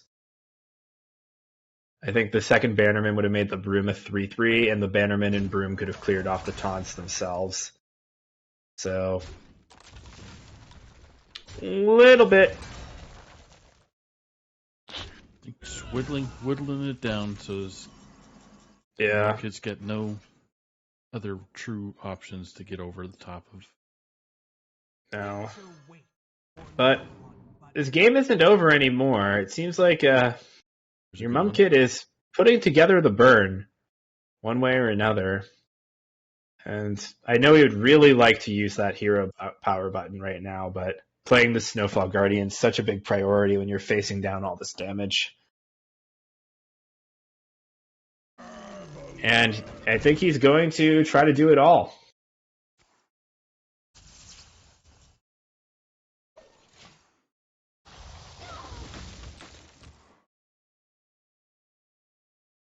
Hand of a Doll doesn't really solve any problems, but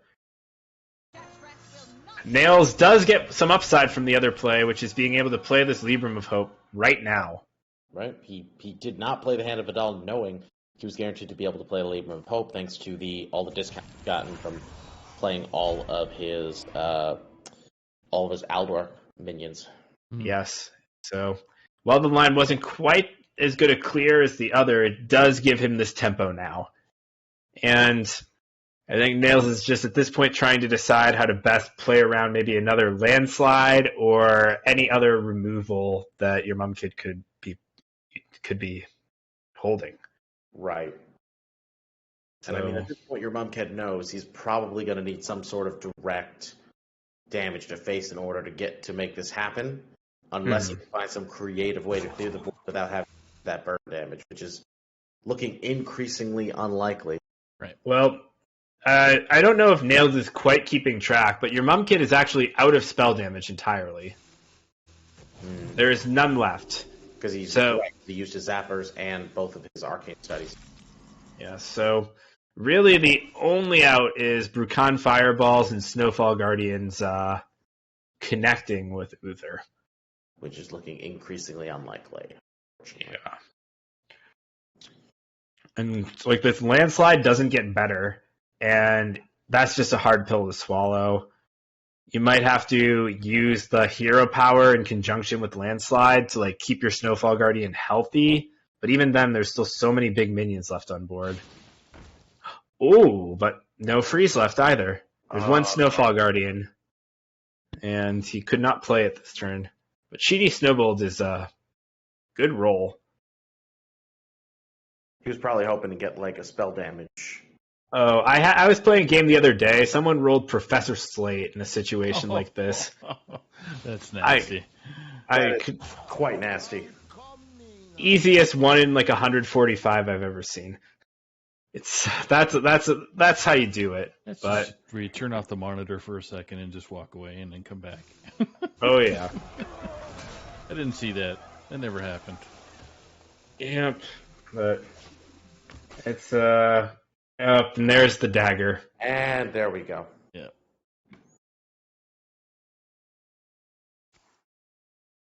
You got lethal now. 10, 12, 22, It's close. 26, I think. No, 27, 8. Just depending on the. Yeah. Okay. no, it's the mental lethal. That's it. And Nails the boodly. No Viper in this deck, so no way to remove it. But even then, no spell damage, no Viper. Even then, Snowfall Guardians just can't get through the wall of minions. He played a great series, but unfortunately, he 3-2. Nails after overcoming some hurdles, some misplays, some unfortunate draws in RNG. But Nails being Nails, he. Yep, and we're gonna do a quick 2 or 3 minute interview with Nails here, and then. Right. Well, Saku, you are burning the midnight oil right now. I am. Yeah, it's 1 o'clock my time. So. Reloaded at a 9-6 lead in the playoff in their playoff match. And here is Nails. Hello. Is this the evil Nails or the good Nails? This is there's 2 Nails. I got my old Discord account early this week. Yeah. And so the one running around with a Santa hat on is Evil Nails that sends out malicious like phishing scams to people. You can see the same scam that I fell for if they DM you. It's great. I'm grateful that I was not DM'd then. Unfortunate. Yeah. Congrats. The Speaking only of target scams. people is Discord Nitro, I think. Yeah. But anyways. Yeah, so speaking of scams, I think we saw a couple of those in those games. Those were... Yeah, what was that Arbor? Gosh, I'm so unlucky. That was really something. That was really like, oh god, our reactions to that were just like, really? Really? I don't think I'm allowed to claim about scamming when I'm playing Kaz Druid, and I think I found early Guff all 3 games I played with it, so like... Yes. Yeah. I mean, your curve was so perfect the first 2. It was like Like your mom kid really had to like find something to like something special to beat that. Yeah, that was what I was thinking too. My treasures, like it just gassed out. Usually the treasures get there from those positions, but Yeah, they didn't in the first two games. yeah, and then like you had that unfortunate mishap with the mutating injection. Yeah. Which, I had the 2-mana destroy minion as another option during the picks, and just I saw 2-mana spell. And yeah. You also assembled Quel'Dalar twice. That's I sure did. That was fun to watch. It's not something you go for that often. It just happened to be like I felt in both games that my hand at the start was pretty low value, and I would have to have the treasures carry me. And it's a pretty good pick early on, and if you can get a piece, because high rolling it's like I think a 44% chance to assemble it if you hit one of the two pieces on the first roll, and so. Yeah. Often it's just best to swing because even if you miss, the other 4 treasures can get you there. Yep. Yeah, it was pretty impressive. And then the last game, I'm guessing that you had the shaman right where you wanted them with the paladin because it seemed like with them having no viper and you having a paladin like that, it seemed like you really thought that burn shaman was going to be on the other side. Yeah, I thought that so the matchup spread for the series was actually pretty interesting. I was favored in 5 of the games, but Mumked was like very heavily favored in the other 4. While I had like most of my equity in the series was sweeping the Burn Shaman. And then like I could get Spell Druid through the other 2 decks. But it was going to be difficult, and I got the DH through I got DH through Shaman, but it also could have gotten through Priest. But like I kind of Q-order diffed Mumked in this series, and he still almost got through. Like he was pretty hard targeting my Druid, and so I think he had a matchup edge. Just I got around it with Q-order. Yeah, well, it's tough to target Kazakusan, Nature Studies, and Guff. Like those cards can just sometimes get there, and that's tough. Yeah, that was my opinion when I first saw the matchup. Is why are you trying to target this deck? You're just supposed to ban it. But like he did beat it twice, so fair enough. Yeah. And he low-key stumbled into like while trying to target the Druid, he stumbled into having 2 really good, or I guess including the Druid, 3 really good matchups against my Paladin. So that was like quite a bit of angst for me heading into the series. Was just how am I going to get the Paladin through, and sweeping the Burn Shaman basically had to happen. Yeah. So it did. Wow. We definitely saw a lot of interesting lines of play tonight in terms of seeing how some of you guys are just way more experienced than us and probably a better sense of the game than we do. So it's like when we see things, we're not really sure how you're going to play. It's like it's very interesting to watch, kind of like to at least think about how the wheels must be turning in your head when you're going to make your. Yeah, for sure. Played a lot of Hearthstone recently, and so have the people that were on the stream before me. Like I know Banty plays a ton of the game, and you get just doing things. There was one play, I think, Dankus Dad, we were talking about this before. I think it was a game 5 that we were a little confused about, right? Oh, the opening play. Right. So when you went for the hero power instead of the attendant, like I think that our reverse science was that maybe you were planning on trading into something immediately instead of going. I was planning on trading, and if I had a sleep breaker on 2, then I just get to trade the 1/1 off, and I had no other plays. And then I get to replay the hat onto the attendant. I get to go attendant hat trade hat on the attendant, and that discounts it twice and lets me play my pupil on 4. Because my hand was completely dead, and I just needed to make that happen. Yeah, I think that's what Yeah, I think that was the Yeah. solution we sort of backed into, but definitely wasn't immediately obvious on first look. But it was just very clean overall once once things got settled in, and yeah, it was a pleasure to watch. Thanks for playing. Anytime. Thanks for having me. Yeah, no problem. Our buddy. pleasure. Enjoy your night. Thank you. And You congrats as on well. the win. Thanks, buddy. Holy moly. Crazy amount of matches tonight. People that are going to be tuning in on Saturday, there is 4 matches that Wild9 is going to be helping broadcast. So that's going to be 7 p.m. with Neji Boston versus Agent the PWE. At 8 p.m. we got Neb Canuck and Raptor. 9 p.m. is Memnarch again and Nops. I believe that's a wild match. And then at 10 p.m. we got the Big Ted taking on the content director Donde. So, AKA rematch. Yep. Oh boy, that was a fun one the first time. So Yes, it was. so I remember because you casted that, and it was after my match against Classy Thug on stream. there you yes, go. that's right. And Sunday's bringing some heat as well with just gotta find Sunday was those come be Myanodon casting who may need a helper as well, but we have at 8 p.m. we have Always Just in Time versus Super Chicken. 9 p.m. we got Vino Spumoni versus Ron Mexico. Hey. And then we got 10 p.m. we got Wild9 versus C-Mac. So Boy, fun-filled matches, lots of playoff implications, obviously, and yeah, we're from being a little bit quiet the last couple of weeks, we are jam-packed this whole weekend. Exactly. It's definitely going to be an exciting one, that's for sure.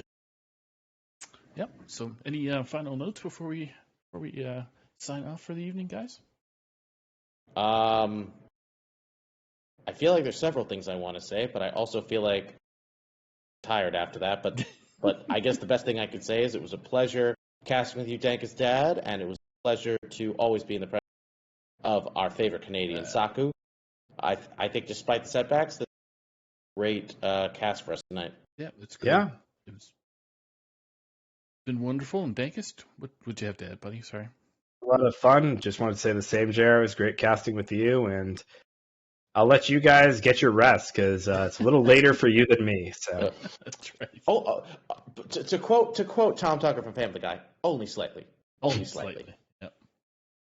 All right, so we're gonna tip the hat off to you to the stream and all the viewers. Thanks for joining us tonight, and tune in on Saturday for all the wonderful action. Take care, everybody. Take care, all. take care.